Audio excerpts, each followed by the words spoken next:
दोस्तों जो थंबनेल में आप लोगों ने पिक्चर देखी रिसेंटली अभी काफ़ी ज़्यादा कंट्रोवर्सी हुई यहाँ पर। ये एक पर्सन है जो पॉलिटिकल पार्टी पावर में है मध्य प्रदेश में, उसका एक मेंबर है। इसने एक ट्राइबल कम्युनिटी के पर्सन के ऊपर बेसिकली मूत्र विसर्जन किया, यानी कि यूरिनेटेड किया, यानी कि उसके ऊपर पेशाब किया। और फिर दूसरी पिक्चर वायरल होती है, मध्य प्रदेश के सीएम जो हैं वो इस पर्सन के पैर धुल रहे हैं यहाँ पर बेसिकली बैठा का। तो दोनों चीज़ों को, दोनों इंसिडेंट को किस तरीके से देखा जाए। एक बच्चे ने दोनों बेसिकली पिक्चर सेंड की और आज द हिंदू में ये न्यूज़पेपर में पब्लिश भी हुआ कि सीएम साहब के द्वारा इस तरीके से उस ट्राइबल कम्युनिटी के जो पर्सन थे उसके पैर धुले गए। ये बेसिकली एक तरीके की माफ़ी मांगने वाली बात होगी कि हाँ माफ़ी मांग रहे हैं कि जो भी किया वो गलत हुआ। कहीं ना कहीं दो चीज़ें आप लोग यहाँ पर देखिए, आज की डेट में एक पर्टिकुलर पर्सन जो है दूसरे पर्सन के ऊपर यहाँ पर इस तरीके से बेसिकली पेशाब करता है, तो इतनी हिम्मत इंसान में आती कहाँ से। अगर यहाँ पर ये इतनी हिम्मत कर पा रहा है तो कहीं ना कहीं कुछ ना कुछ तो पावरफुल इंसान होगा, वरना नॉर्मल इंसान इस तरीके की हरकतें करने के बारे में सोचेगा भी नहीं, किसी भी हद तक एक लिमिट में रहेगा। तो वो वाली कंडीशन यहाँ पर देखने को मिलती है। तो इनके द्वारा जो घटिया हरकतें की गई यहाँ पर, उसके रिप्लाई में जो सीएम साहब के द्वारा यहाँ पर किया गया, तो क्या ये एक जस्टिफाइबल आंसर है? आप लोग इसके बारे में क्या सोचते हैं?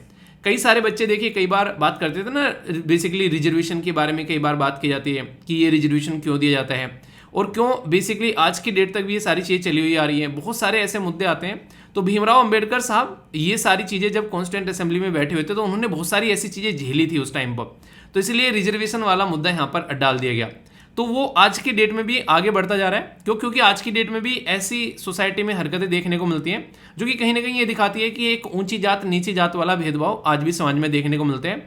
हालांकि संविधान ने इसके लिए प्रॉपर बेसिकली फंडामेंटल राइट भी रखे हैं कि कोई ऐसी हरकतें किसी के साथ में नहीं करेगा, पर लेकिन ग्राउंड लेवल पर कई बार वो इंप्लीमेंट होते हुए नहीं पाए जाते हैं। तो ये बहुत बड़ी प्रॉब्लम आप लोगों को यहाँ पर देखने को मिलेगी। इसी के साथ में जो सबसे इंपॉर्टेंट बात मैं बोलूँगा वो है आज की डेट में सोशल मीडिया। सोशल मीडिया न होती तो आज की डेट में ये वाला सीन आप लोगों को देखने को नहीं मिलती। कब ये इंसान कब कहाँ पर क्या करके चला गया किसी को पता भी नहीं चलता। दो चार लोग होते उस मोहल्ले के, उस एरिया के, वो बस ये बातें जानते और यहाँ तक ये सिचुएशन कभी नहीं पहुँचती। तो पहले ज़माने में इतने सारे इश्यूज हुआ करते थे जो आज की डेट में जरा सी देर में सोशल मीडिया पर वायरल हो जाते हैं और उसकी वजह से कई बार अच्छा रिजल्ट भी मिलता है। पर लेकिन हर बार सोशल मीडिया भी अच्छा नहीं होता है। आप लोगों ने देखा हो कई बार ऐसी ऐसी चीज़ें होती हैं वायरल कर देते हैं जो कि एक तरीके से सोसाइटी में काफ़ी नेगेटिव इंपैक्ट भी डालते हैं। मुझे बताने की जरूरत नहीं है, बहुत सारी ऐसी चीज़ें आप लोगों ने देखी होगी। तो हर एक चीज़ में बैलेंस बनाना ही लाइफ का या प्रकृति का नियम आप लोग बोल सकते हो। तो यहाँ पर ये सही था या फिर यहाँ पर जो इनके द्वारा हरकतें की गई ये सही था? ये तो हालांकि कोई सही बोल नहीं सकता यहाँ पर किसी भी हद तक, पर क्या यहाँ पर ये सही है अगर देखा जाए तो? आप लोग किस तरीके से इसको देख रहे हैं, ठीक है। तो यहाँ पर सीएम के साथ में मुझे लग रहा था कि ये इंसान भी बैठा होना चाहिए था यहाँ पर, ये भी पैर धुल रहा होता। आपकी क्या राय है इसमें? मतलब मुझे पर्सनली लगा कि यहाँ पर ये इंसान बैठता तो कम से कम एक अहंकार वाली जो बात है वो यहाँ पर कम होती, क्योंकि किसी इंसान के पास ऊपर पेशाब कर देना ये एक नहीं कहते कि दर लो लेवल की आप लोगों को कुकृति आप लोगों को यहाँ पर देखने को मिलेगी। बाकी आप लोग क्या राय है? और ये एथिकल इशू भी आप लोग बोल सकते हैं। सोसाइटी में एक ऐसी कम्युनिटी जो ट्राइबल कम्युनिटी जो कि वैसे ही इतनी पिछड़ी हुई है, उसके साथ में ऐसा ट्रीटमेंट, वो भी आज के दिन में। एक साइड में हम लोग बात करने मंगल ग्रह पर जाने की, अभी हमारा चंद्रयान 3 मिशन जो है अनाउंस कर दिया गया, 14 जुलाई को लॉन्च किया जाना है। तो हम लोग इतने अच्छे अच्छे काम कर रहे हैं एक साइड में, और दूसरी साइड में हमारा जो एक तरीके से सोसाइटी में जो एक तरीके से यूथ है और जो यहाँ पर पर्सन है सोसाइटी में वो इस तरीके की हरकतें कर रहा है। तो दोनों में कितना गैप आ जाता है ना। एक साइड में हम लोग बोले चंद्रयान 3 लॉन्च करेंगे 14 जुलाई को और वो लैंड करेगा 23 और 24 को। बहुत सारे आर्टिकल अभी आएंगे उसके ऊपर, तो उसके ऊपर अच्छे से किस दिन डिस्कस करेंगे डिटेल में, तसल्ली में। और एक साइड में ऐसी कंडीशन देख रही है, उन्हें कहते हैं एक साइड में तो हम लोग चांद पर जा रहे हैं, दूसरे हाथ में बीन दिखाई दे रही है सपेरे वाली। तो वो चीज़ यहाँ पर कहीं ना कहीं आप लोगों को नजर आती हुई नजर आएगी। तो ये बहुत ही एक तरीके से ऐसा इशू था जो कि कहीं ना कहीं मतलब एक तरीके ना एक गलत तरीके से चीज़ें की गई सोसाइटी के अंदर में। इसको आप कैसे देखते हैं और कैसे इसको एक तरीके से आप लोग, अगर ऐसी सिचुएशन होती है आपके डिस्ट्रिक्ट में और आप लोग वहाँ पर एसपी हैं या फिर आप लोग डीएम हैं, कोई ऐसी सिचुएशन बनती है तो आप लोग उसको एक तरीके से सही करने के लिए क्या आप लोग वहाँ पर स्टेप उठाओगे? अगर आप लोगों से यहाँ पर ये पूछ रहे हैं, बताइए, देखता हूँ आप लोग इसके बारे में क्या सोचते हैं और क्या आंसर देते हैं। ठीक है, शानदार डिस्कशन रहने वाला है यार। आज 7 जुलाई है, काफ़ी कुछ शानदार हम लोग डिस्कस करेंगे, बहुत कुछ आप लोगों को जानने को मिलेगा। इसी के साथ में आगे बढ़ने से पहले आप लोगों के सामने यहाँ पर एक छोटी सी बात यहाँ पर बोलूँगा मैं।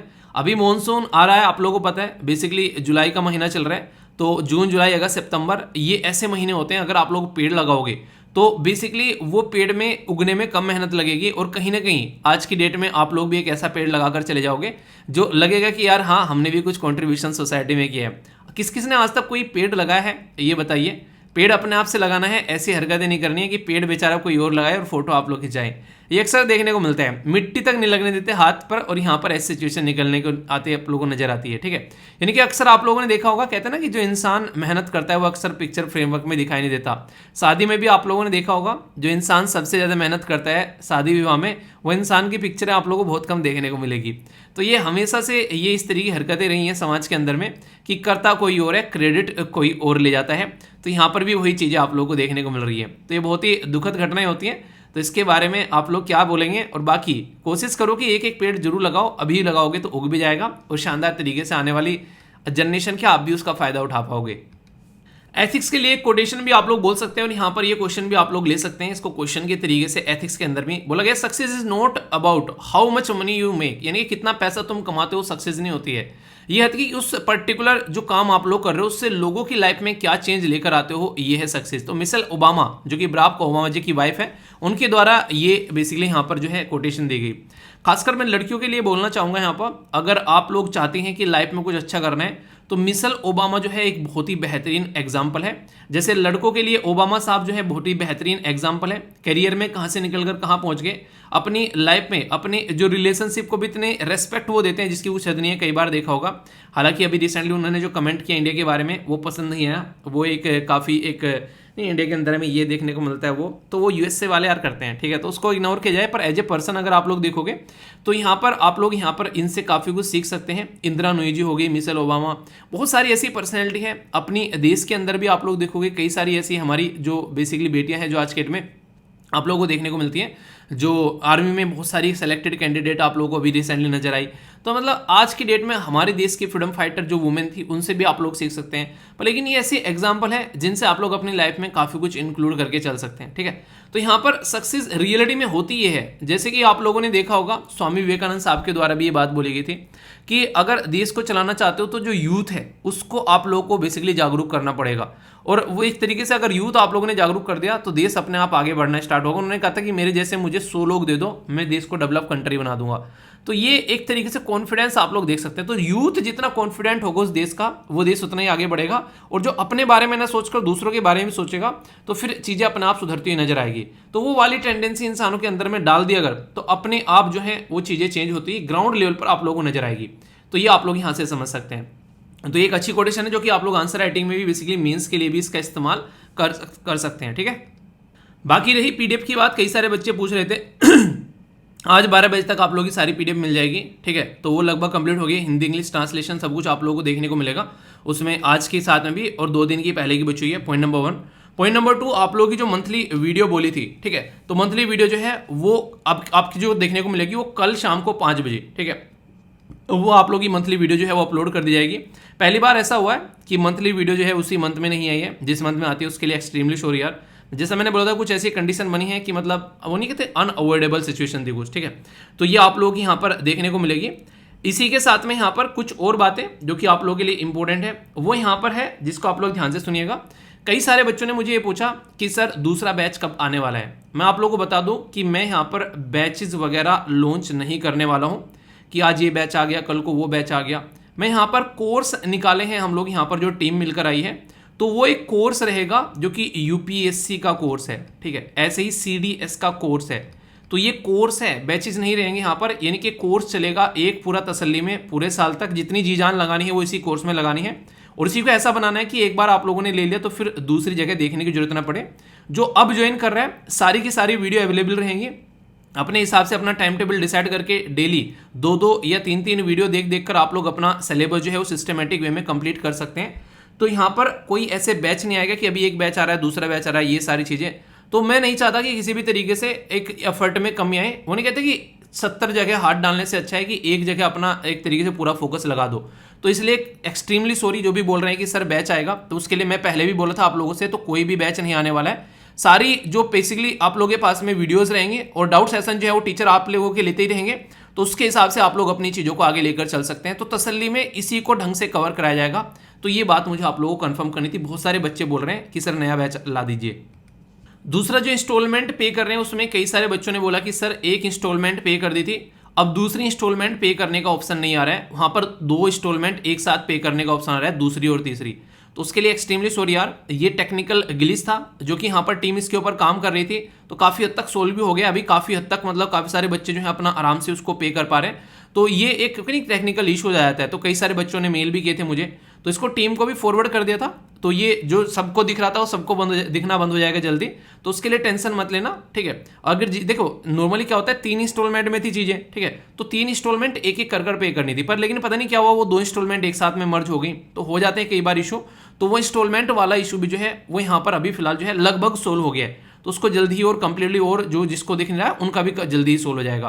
तो ये 2 इशू थे जिसके ऊपर कई सारे बच्चे जो हैं, और बाकी ऑप्शनल सब्जेक्ट का वीकेंड तक पूरा आप लोगों को इन्फॉर्मेशन मिल जाएगी, मतलब सैटरडे या फिर संडे में सारी अपडेट आप लोगों को प्रोवाइड करा दूंगा कि कैसे कैसे क्लासेस आप लोग की और किस पैटर्न में आप लोगों को देखने को मिलेगी, क्या फीस स्ट्रक्चर इसका रहने वाला है, और कैसे कैसे आप लोगों की कितने टाइम में क्लास कंप्लीट हो जाएगी। मैं बात कर रहा हूँ फिलहाल सोशियोलॉजी के बारे में, तो सोशियोलॉजी की अपडेट जल्दी आप लोगों को देखने को मिलने वाली है, ठीक है।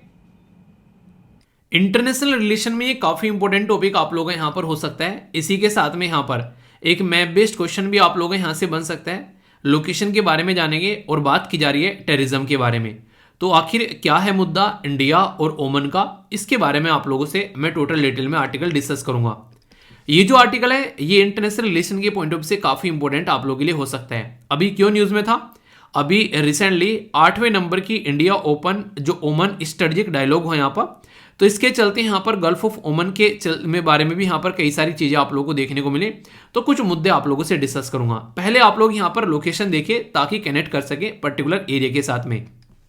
लोकेशन क्या है पहले आप लोगों को लेकर चलता हूं, तो एग्जैक्ट ओमन की लोकेशन आप लोगों को यहाँ पर देखने को मिलेगी।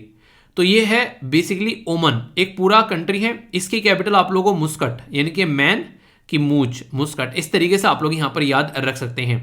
जैसे मैंने आप लोगों को यहाँ पर ये रीजन भी समझाया था उस टाइम पर कि पर्शियन गल्फ, और यहाँ पर आप लोगों को गल्फ ऑफ ओमन देखने को मिलेगा। थोड़ा सा जैसे आप लोग इसको जूम करेंगे, ये पर्टिकुलर एक स्टेट है, इसका नाम आप लोग बताइए, थोड़ा सा रिविजन भी आप लोगों का हो जाएगा, मेमोरी थोड़ी सी आप लोग की तेरी ये शार्प हो जाएगी, ठीक है। यहाँ पर अगर बात करें पर्शियन गल्फ हो गया, गल्फ ऑफ ओमन हो गया, और ये सारी चीजें आप लोगों को अरेबियन सी में देखने को मिलती है। अरेबियन सी में अगर इस कंट्री के साथ में हमारे रिलेशन ऐसे रहते हैं कि टेररिज्म को हम लोग को खत्म करना है या फिर उसके ऊपर काम करना है, पड़ोस में पाकिस्तान भी है, उसको मिर्ची लगेगी, ठीक है, कि ये कैसे ऐसी बातें कर सकते हैं, हमारे घर में घुसकर कैसे हमको एक तरीके से पड़ोस में आकर यहाँ पर टेररिज्म को खत्म करने की बातें कर सकते हैं। अभी समझो कि जैसे वर्ल्ड इकोनॉमिक फोरम में हमारे देश की बढ़ाई हुई, वहां पर पाकिस्तान को कितनी मिर्ची लगी होगी, ठीक है। पाकिस्तान मतलब एक तरीके से ना कि यार वहां पर इंडिया जो है एक तरीके से हर जगह उसकी बल्ले बल्ले हो रही है, हमारे बारे में कोई बातें नहीं कर रहा है, हमको पैसे देने में भी लोग जो है एक तरीके से सोच रहे हैं कि इसको पैसे दे कि ना दे। क्यों? क्योंकि एक इंसान ऐसा है जो कि खुद से कमाकर अपनी जिंदगी चला रहा है, एक इंसान ऐसा है कि जो उधारी पर अपनी जिंदगी चला रहा है। जो उधारी पर जिंदगी चला रहा है उसकी बातें आप लोगों को देखने को मिलेगी। अक्सर लोग उसके साथ में बातें करना बंद कर देते हैं, अक्सर लोग जो है उसको उधारी देना बंद कर देते हैं, अक्सर लोग जो है उसका साथ छोड़ते हुए आप लोगों को नजर आते हैं। तो ऐसी कंडीशन आज के दिन में पाकिस्तान की दिख रही है। इवन पाकिस्तान का जो लंगोटिया यार है चाइना, वो भी फिलहाल अपना मुंह फेर ले रहा है पाकिस्तान से। ये सिचुएशन पाकिस्तान की आज के डेट में हो गई है, तो पाकिस्तान को सोचना पड़ेगा। अगर अब भी पाकिस्तान नहीं सोचेगा तो कुछ दिनों बाद में पाकिस्तान जो है कहीं और मिलेगा ठीक है, कहीं और मतलब हाथ में कटोरा और कुछ और ही करता हुआ मिलेगा। उसमें भी बेसिकली हमको बुरा लगेगा यार, हमारा एक पड़ोसी देश, बेसिकली पड़ोसी देश क्या, इंडिया का तो नॉर्मली बच्चा ही बोला जाता है कि ऐसी चीज़ें करे। तो इसीलिए अभी रिसेंटली काफ़ी उड़ती उड़ती खबर निकल कर आई है कि पाकिस्तान के प्राइम मिनिस्टर ने ये एक्सेप्ट किया है, कबूल किया है कि इंडिया के साथ में जो भी आज तक हम लोगों ने लड़ाइयाँ की हैं वो हमारे लिए बहुत नुकसान दे रही हैं, ठीक है। उनसे हमारी जो है एक तरीके से जिंदगी जो है नरक बन गई है, जहन्नुम बन गई है, ये खुद उनके द्वारा बोला गया है। चलिए अच्छी बात है, देर आए दुरुस्त आए, तो अच्छी बात है। अगर अब भी रिलेशन अच्छे हो जाएं तो इंडिया और पाकिस्तान के बॉर्डर पर इतनी बुरी कंडीशन रहती है वो सुधरे तो चीज़ें सुधरेंगी यहाँ पर। खैर मैं आप लोगों से ओमन के और इंडिया के बारे में बातें करता हूँ, पाकिस्तान के बारे में कभी और निपटेंगे। अभी यहाँ पर सबसे इंपॉर्टेंट बात तो है कि जो लोकेशन है ओमन की वो काफ़ी इंपॉर्टेंट है, क्योंकि बहुत सारी गैस जो है और क्रूड ऑयल जो है वो इस पर्टिकुलर एरिया से होकर जाता है, और काफ़ी सारी यहाँ पर टेररिस्ट एक्टिविटीज़ भी देखने को मिलती हैं।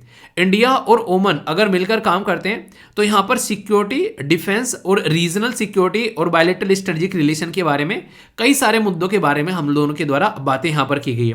बेसिक मुद्दा तो क्या है, वो है मैरीटाइम सेफ्टी, क्योंकि इंडिया के लिए भी यहाँ से काफ़ी सारा सामान आता है और अगर उस टाइम पर हम लोग अपनी चीज़ों को सिक्योर नहीं कर पाते हैं तो फिर दिक्कतें देखने को मिल सकती है।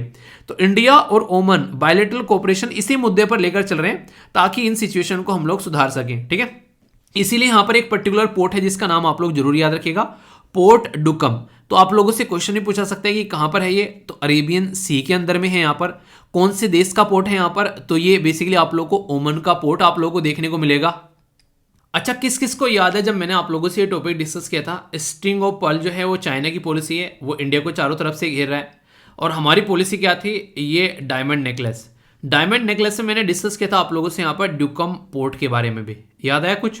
तो इसकी इंपॉर्टेंस आप लोग समझ सकते हैं। जो हमारा बेसिकली चाइना को एक जो स्ट्रिंग ऑफ पर्ल की पॉलिसी है जो इंडिया को घेर रही है चारों तरफ से, उसको तोड़ने के लिए जो हमारी पॉलिसी है डायमंड नेकलेस, ठीक है, तो नेकलेस ऑफ द डायमंड्स जो स्ट्रेटजी है हमारी, उसमें हम द्वारा ये पोर्ट काफ़ी इंपॉर्टेंट यहाँ पर हो जाता है। एजेप्सन जो सेशल्स आइलैंड है यहाँ पर भी देखने को मिलेगा, इंडोनेशिया के अंदर में भी, और यहाँ पर इधर जापान के अंदर में, मंगोलिया के अंदर में, चाबार जो पोर्ट था चाइना के अंदर में, तो वो सॉरी जो ईरान के अंदर में।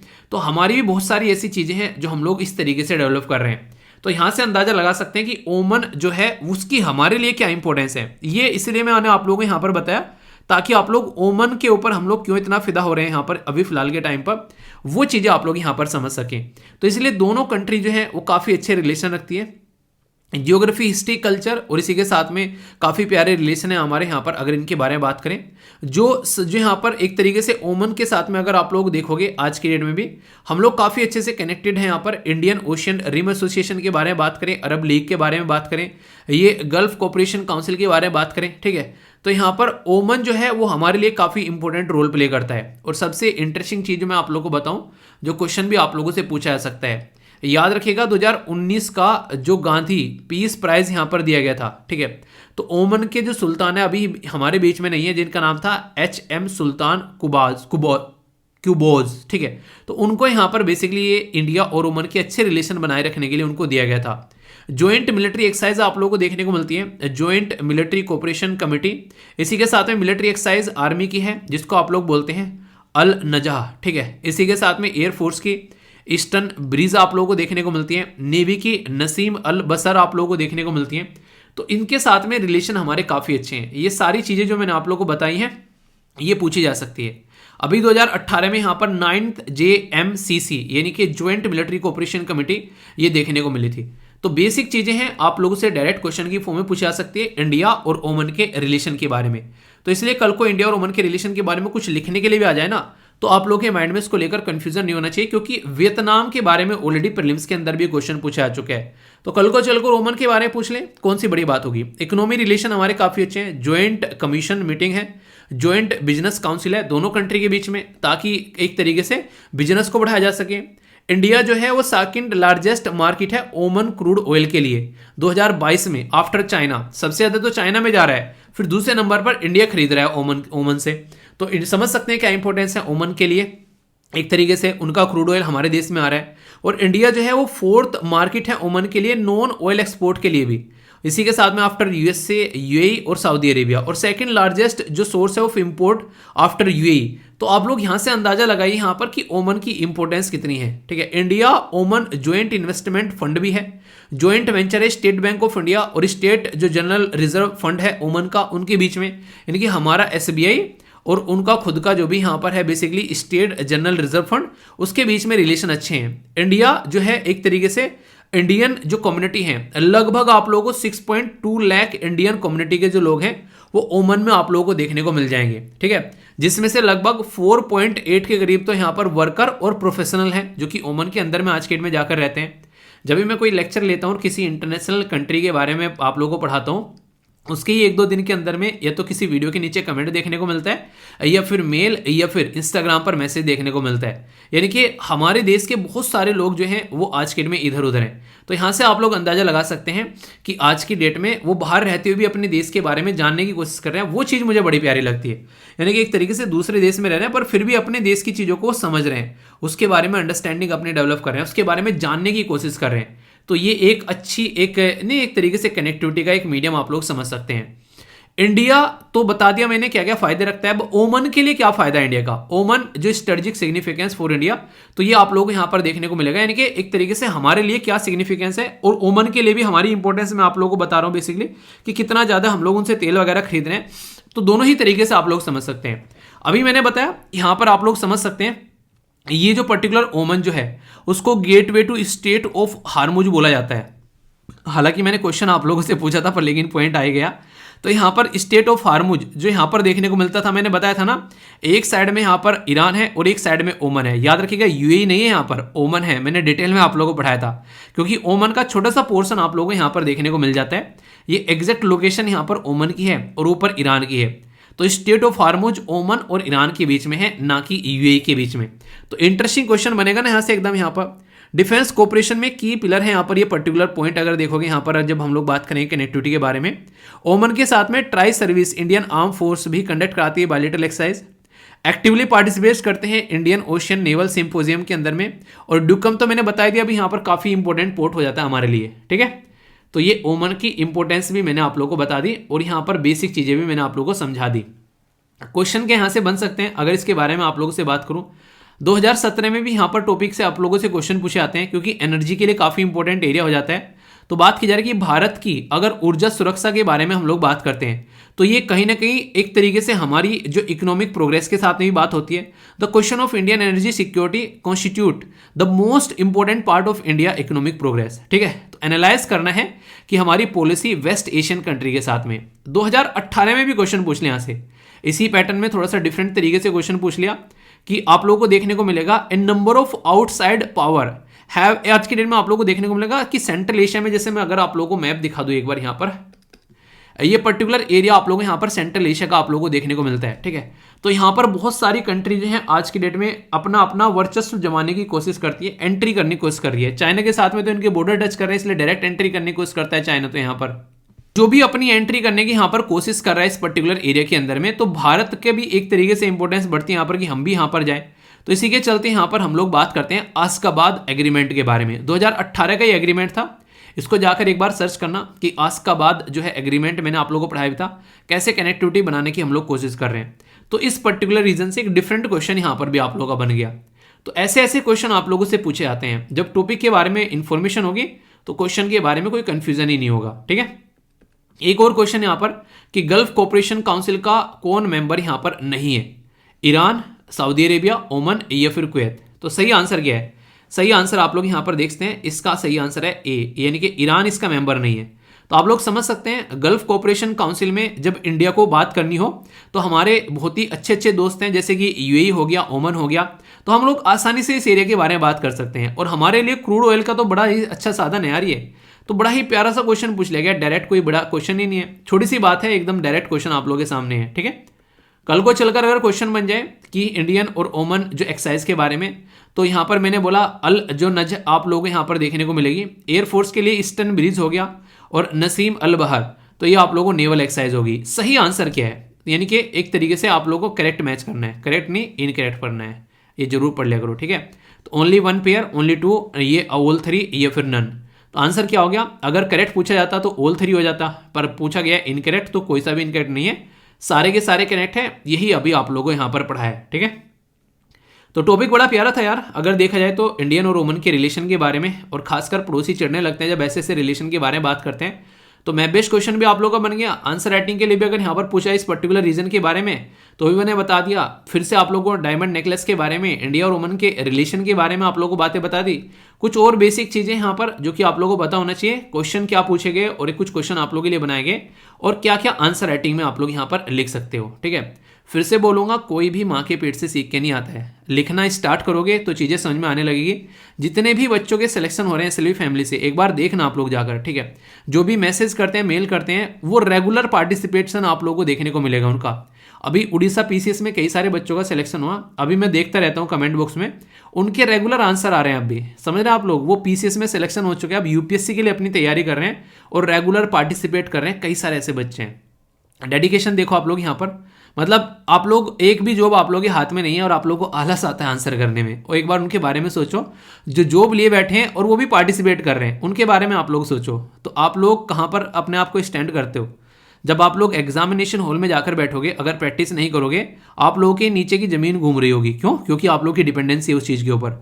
और वो जो ऑलरेडी जॉब लिए बैठा है वो मजे में बैठकर पेपर लिखेगा, तो आप लोगों को प्रैक्टिस उनसे डबल बढ़ानी पड़ेगी। समझ रहे हो आप लोग यहाँ पर? अगर रियलिटी में आप लोग सिलेक्शन लेना चाहते हैं तो मन भी आप लोगों का शांत होना जरूरी है यहाँ पर। तो ये सारी बेसिक चीज़ें इसलिए बता रहा हूँ कि प्रैक्टिस अभी से आप लोग लेकर चलो, क्योंकि फिर वही बात रहती है कि फिर पछताए क्या करे जब चिड़िया चुग गई खेत। पछताते रहो तो नेक्स्ट साल ही आप लोगों के सामने आएगा। थोड़ा सा पछता लेना पहले, ताकि अगले साल जो है अच्छे से पार्टिसिपेट कर सको, है कि नहीं? तो अच्छा टॉपिक था। ठीक है, ये जो आर्टिकल है ये द हिंदू न्यूज़पेपर के द्वारा कवर किया गया काफ़ी डिटेल में, और वैसे तो पिछले कुछ दिनों से काफ़ी ज़्यादा न्यूज़ में है। हर एक न्यूज़पेपर के द्वारा इसको कवर किया गया कि रिसेंटली अभी बहुत लार्ज स्केल पर प्रोटेस्ट देखने को मिल रहे हैं इको सेंसिटिव जोन को लेकर। तो इको सेंसिटिव जोन क्या है, इसके बारे में आप लोगों से बात करूंगा। आखिर लोग इसको लेकर प्रोटेस्ट क्यों कर रहे हैं वो हम लोग समझेंगे।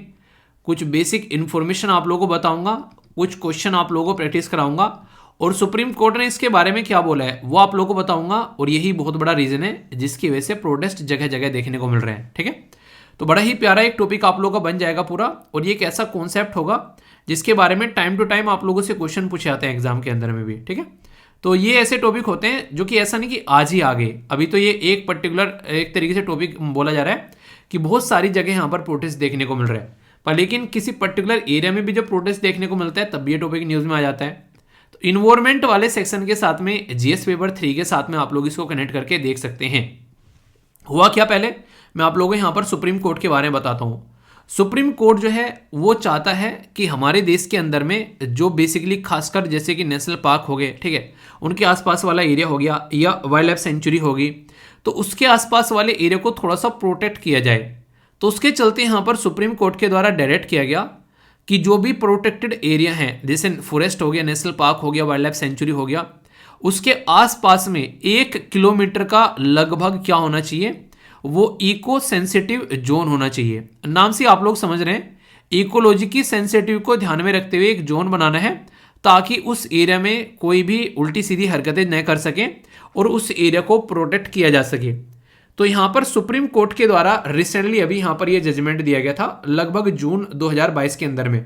तो तब से लेकर यहाँ पर कई जगह सेंट्रल गवर्नमेंट के द्वारा क्या किया, उस चीज़ों को प्रोटेक्ट करने की बात की गई। तमिलनाडु के अंदर भी उसके बारे में कई सारी बातें निकल कर आई। कर्नाटका के अंदर में तो खासकर आप लोगों को पता ही है कि वेस्टर्न घाट के अंदर में जो जो भी बेसिकली राज्य आते हैं, वहाँ सब जगह इसके बारे में बार बार ये बातें की जाती है। तो यहाँ पर तब से लेके अब तक का इसके बारे में बहुत सारे मुद्दे उठ चुके हैं और कई सारी बातें सामने निकल कर आ चुकी है। तो कुछ बेसिक चीज़ें मैं आप लोगों को बता देता हूँ ताकि आप लोग चीज़ों को अच्छे से अंडरस्टैंड कर सको। इको सेंसिटिव जोन के बारे में जब हम लोग बात करते हैं तो इन्वायरमेंट प्रोटेक्शन एक्ट है हमारे देश में 1986 का, और वाइल्ड लाइफ प्रोटेक्शन एक्ट है यहाँ पर 1972 का। ठीक है, तो इसके चलते इनको भी हम लोग समझेंगे आखिर किस तरीके से मुद्दे आते हैं यहाँ पर निकल कर और क्या बातें की जाती है। सारी बातें मैं आप लोग को एक एक करके बताता हूँ। पहले आप लोग यहाँ पर ये मैप देखिए, अपनी कंट्री का समझ में आना चाहिए। और ये पर्टिकुलर एरिया आप लोगों को यहाँ पर वेस्टर्न घाट दिखाई दे रहा है। यूपीएससी ने प्रीलिम्स के अंदर में एक बार क्वेश्चन पूछा था कि वेस्टर्न घाट के अंदर में कौन कौन से राज्य आते हैं। तो पहले आप लोग इस क्वेश्चन का आंसर दीजिए, फिर मैं आप लोग कई सारी चीज़ें बताता हूँ जिससे कि आप लोग चीज़ों को अच्छे से अंडरस्टैंड कर पाएंगे। ठीक है, अभी यहाँ पर अगर बात करें हम लोग अपने देश के बारे में, यहाँ पर हमारे देश में national wild life action plan लेकर आया गया था 2002 से लेकर 2016 तक का। और ये जो प्लान था ये था ministry of environment, forest and climate change के द्वारा। ये पर्टिकुलर प्लान जो था इसमें मुद्दा ये किया गया था कि हम लोग को इको सेंसिटिव जोन बनाना है। 10 किलोमीटर बाउंड्रीज जो है यहाँ पर बेसिकली क्रिएट करनी है, जो कि खासकर इको सेंसिटिव जोन के अंदर आएगा इन्वायरमेंट प्रोटेक्शन एक्ट 1986 के तहत में। ताकि उस पर्टिकुलर एरिया को प्रोटेक्ट किया जा सके। तो इको सेंसिटिव जोन जब कोई बना देता है ना, उसमें कई सारी दिक्कतें देखने को मिल जाती हैं। इसीलिए इसके ऊपर बहुत सारे लोग जो है वो गुस्सा रहते हैं। क्यों? क्योंकि मैं आप लोगों को समझाता हूं कि आखिर क्यों लोग जो है इसको लेकर प्रोटेस्ट करते हैं। सबसे बड़ी बात तो यहां पर यह है कि उस पर्टिकुलर एरिया के अंदर में एक बफर जोन क्रिएट हो जाता है, प्रोटेक्टेड एरिया बना देते हैं। कोई भी कंस्ट्रक्शन या फिर कोई भी इंडस्ट्री नहीं लगेगी वहां पर, कोई भी वहां पर नल ना ये कुआं खोदकर वहां पर पानी निकाल पाएगा। ऐसी ऐसी चीजें आप लोग यहां पर देखने को मिलने लगती हैं। आप लोग खुद सोचो, अगर किसी पर्टिकुलर फॉरेस्ट एरिया में आप लोग रहते हैं और वहां पर रिस्ट्रिक्शन लगा दी इन सब चीजों के लिए, तो वहां की लोकल कम्युनिटी के ऊपर क्या इंपैक्ट पड़ेगा? मतलब उनको तो जरा जरा सी बात पे चीजों की परमिशन लेनी पड़ेगी। तो इसके चलते ध्यान में रखते हुए यहां पर बार बार इसको लेकर प्रोटेस्ट होता है कि यार ये जो है बिल्कुल गलत बात है, ठीक है, क्योंकि बहुत सारे लोग जो हैं वो इसके ऊपर डिपेंडेंट रहते हैं। तो ये आप लोग यहां पर समझ सकते हैं। तो उन चीजों को प्रोटेक्ट करने के लिए जो कि सेंसिटिव जो एक तरीके से एरिया होते हैं, पर लेकिन यहां पर क्या है, दोनों तरीके से आप लोगों को देखना पड़ेगा। मतलब जनता जो है उस एरिया में कितना डिपेंडेंस है, और अगर उसके ऊपर डिपेंडेंसी है जनता की, तो उस डिपेंडेंसी को कैसे आप लोगों को घटाना है वो भी आप लोगों को समझना पड़ेगा। तो ये सारी चीजें यहां पर कहीं ना कहीं रहता है। तो उस एरिया में कितनी स्पीसीज हैं ये देखते हैं, ठीक है, उस एरिया का इकोसिस्टम कैसा है, यानी कि फॉरेस्ट वगैरह वो सारी चीजें। इसी के साथ में उस एरिया में आइलैंड वगैरह या फिर रिवर वगैरह कैसी हैं वो यहां पर आप लोगों को देखने को मिलते हैं। तो ये क्राइटेरिया आप लोगों को नजर आएंगे, जिसके बेस पर इको सेंसिटिव जोन जो है वो यहां पर डिक्लेयर किया जाता है। यानी कि पहले चीजों को समझा जाता है और फिर यहां पर डिक्लेयर किया जाता है। और ये जो इको सेंसिटिव जोन होता है, इसमें भी अलग अलग एरिया बनाए जाते हैं। जैसे कि प्रोहिबिटेड एक्टिविटी, यानी कि कौन सी एक्टिविटी को रोक दिया गया है, कोई वहां पर मिल नहीं लगा सकता उसके अंदर में, कोई इंडस्ट्री नहीं लगा सकता वहां पर, पोल्यूशन फैलाने वाली जो चीजें होती है खासकर वो नहीं लगा सकता, कोई नलके वगैरह उसके अंदर नहीं लगा सकता, ठीक है। दूसरा होता है, पहला होता है प्रोटेक्टेड एरिया, दूसरा निकल कर आता है यहां पर रेगुलेटेड एरिया। यानी कि एक तरीके से जैसे नहीं आप लोग क्या कर सकते हैं, यहां पर रेगुलेट किया जाता है। जैसे कि अगर बात करें, पेड़ काटा नहीं जा सकता, ठीक है, होटल रिजोर्ट स्टेब्लिश किए जा सकते हैं पर लेकिन एक लिमिटेड एरिया में, ठीक है। Commercial use basically natural water का, और यहां पर एक तरीके से इलेक्ट्रिक केबल वगैरह वो सब चीजें या कुछ भी ऐसी चीजें थोड़ी लगाई जा सकती हैं पर लेकिन रेगुलेटेड वे में, ठीक है। परमिटेड क्या रहता है, अगर बात करें तीसरा जो एरिया होता है वो होता है परमिटेड एक्टिविटीज, ठीक है, जैसे कि यहाँ पर हॉर्टिकल्चर वगैरह, ठीक है, रेन वाटर हार्वेस्टिंग वगैरह या ऑर्गेनिक जो फार्मिंग होती है वो कर सकते हैं, रिन्यूएबल एनर्जी के रिसोर्सेज को ध्यान में रख के काम कर सकते हैं, ग्रीन टेक्नोलॉजी पर काम कर सकते हैं। तो ये देखने को मिलता है। यानी कि पहला है प्रोहिबिटेड, क्या नहीं करना है, दूसरा है रेगुलेटेड, जिनको रेगुलेट किया जाता है, और तीसरा है यहाँ पर जिनको परमिट किया जाता है। तो ये कहीं ना कहीं आप लोग बोल सकते हैं कि कई सारे दायरे यहाँ पर क्रिएट हो जाते हैं। तो जब कई सारे दायरे क्रिएट हो गए तो यहाँ पर कहीं ना कहीं उस टाइम पर फिर लोकल एरिया के जो लोग हैं उनको दिक्कतें देखने को मिलेगी। और सबसे बड़ी बात तो यहाँ पर यह है, हमारे संविधान के अंदर में जब आप लोग जाओगे तो आप लोगों को पता है पीसा एक पर्टिकुलर कानून है, जिसके बारे में मैंने पॉलिटी के जब लेक्चर आप लोगों को पढ़ाए थे, पूरा एक चैप्टर आप लोगों को पढ़ा रखा है बहुत ही डिटेल में, ठीक है। जाकर सर्च करना पीसा बाई वीर, आप लोगों के सामने खुलकर आ जाएगा वो चैप्टर। इसको बोलते हैं प्रोविजन ऑफ पंचायती जो राज है उसका extension to the schedule area, यानी कि उन एरिया में पंचायती राज सिस्टम का बढ़ाना जहां पर नॉर्मली हम लोग पंचायती राज सिस्टम जो है डायरेक्टली इंप्लीमेंट नहीं करते हैं। तो वहां पर क्या करते हैं, ग्राम सभा को थोड़ी ज्यादा पावर दे दी जाती है ताकि वो अपने रूल और रेगुलेशन अपने हिसाब से वहां पर बना सके। तो ये आप लोगों को देखने को मिलता है। तो इसके तहत भी यहाँ पर जो चीजें हैं उनके हाथ से निकलती हुई नजर आने लगती है जो पर्टिकुलर लोकल एरिया के लोग हैं। तो इसीलिए कई सारी बातें यहाँ पर निकल कर आती है कि कैसे इसको लेकर चलना है।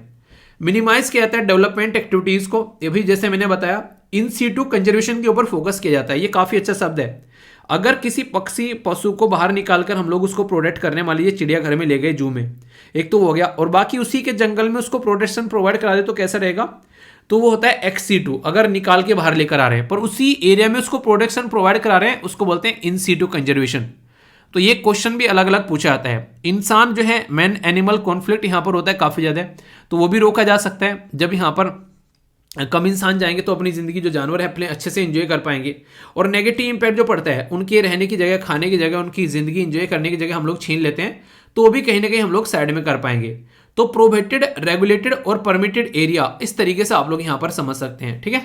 तो कोई कंफ्यूजन नहीं होना चाहिए इसके बारे में। ये इसीलिए यहाँ पर लोग जो है वो प्रोटेस्ट करते हैं क्योंकि उनके ऊपर प्रतिबंध लग जाते हैं और कोई नहीं चाहता कि उसके ऊपर प्रतिबंध लगे, ठीक है। तो इसलिए यहाँ पर ये कंडीशन आप लोगों के सामने निकल कर आती है।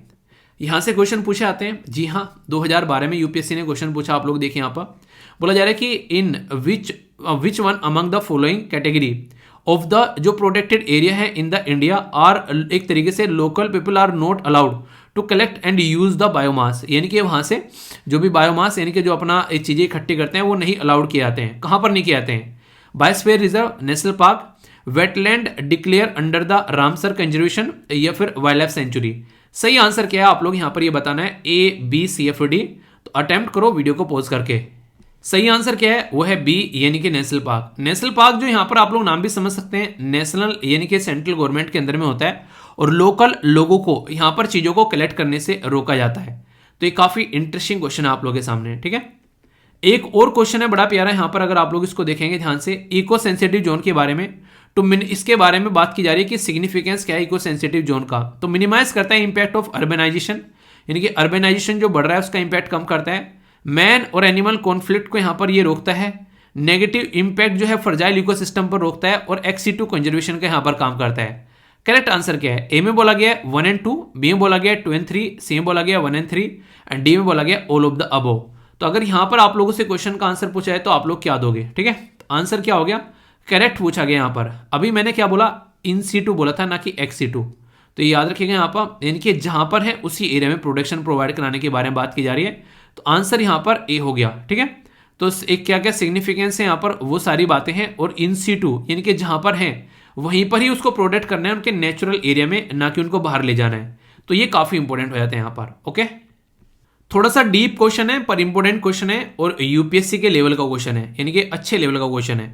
द फॉरेस्ट राइट एक्ट जो है वो रिकॉग्नाइज करता है एक तरीके से कस्टमरी और ट्रेडिशनल राइट ओनली इंडिविजुअल जो अकेला है of the forest dweller on the forest land including जो यहाँ पर एक तरीके से inside the protected area.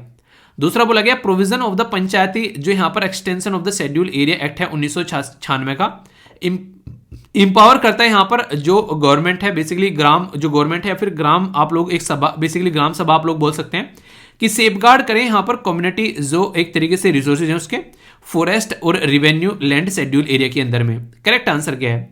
Only 1, only 2, both या फिर नन। तो सही आंसर क्या है ये आप लोगों को बताना है। सही आंसर है बी, फर्स्ट स्टेटमेंट यहाँ पर गलत है क्योंकि ओनली कम्युनिटी नहीं यहाँ पर ही है, ठीक है।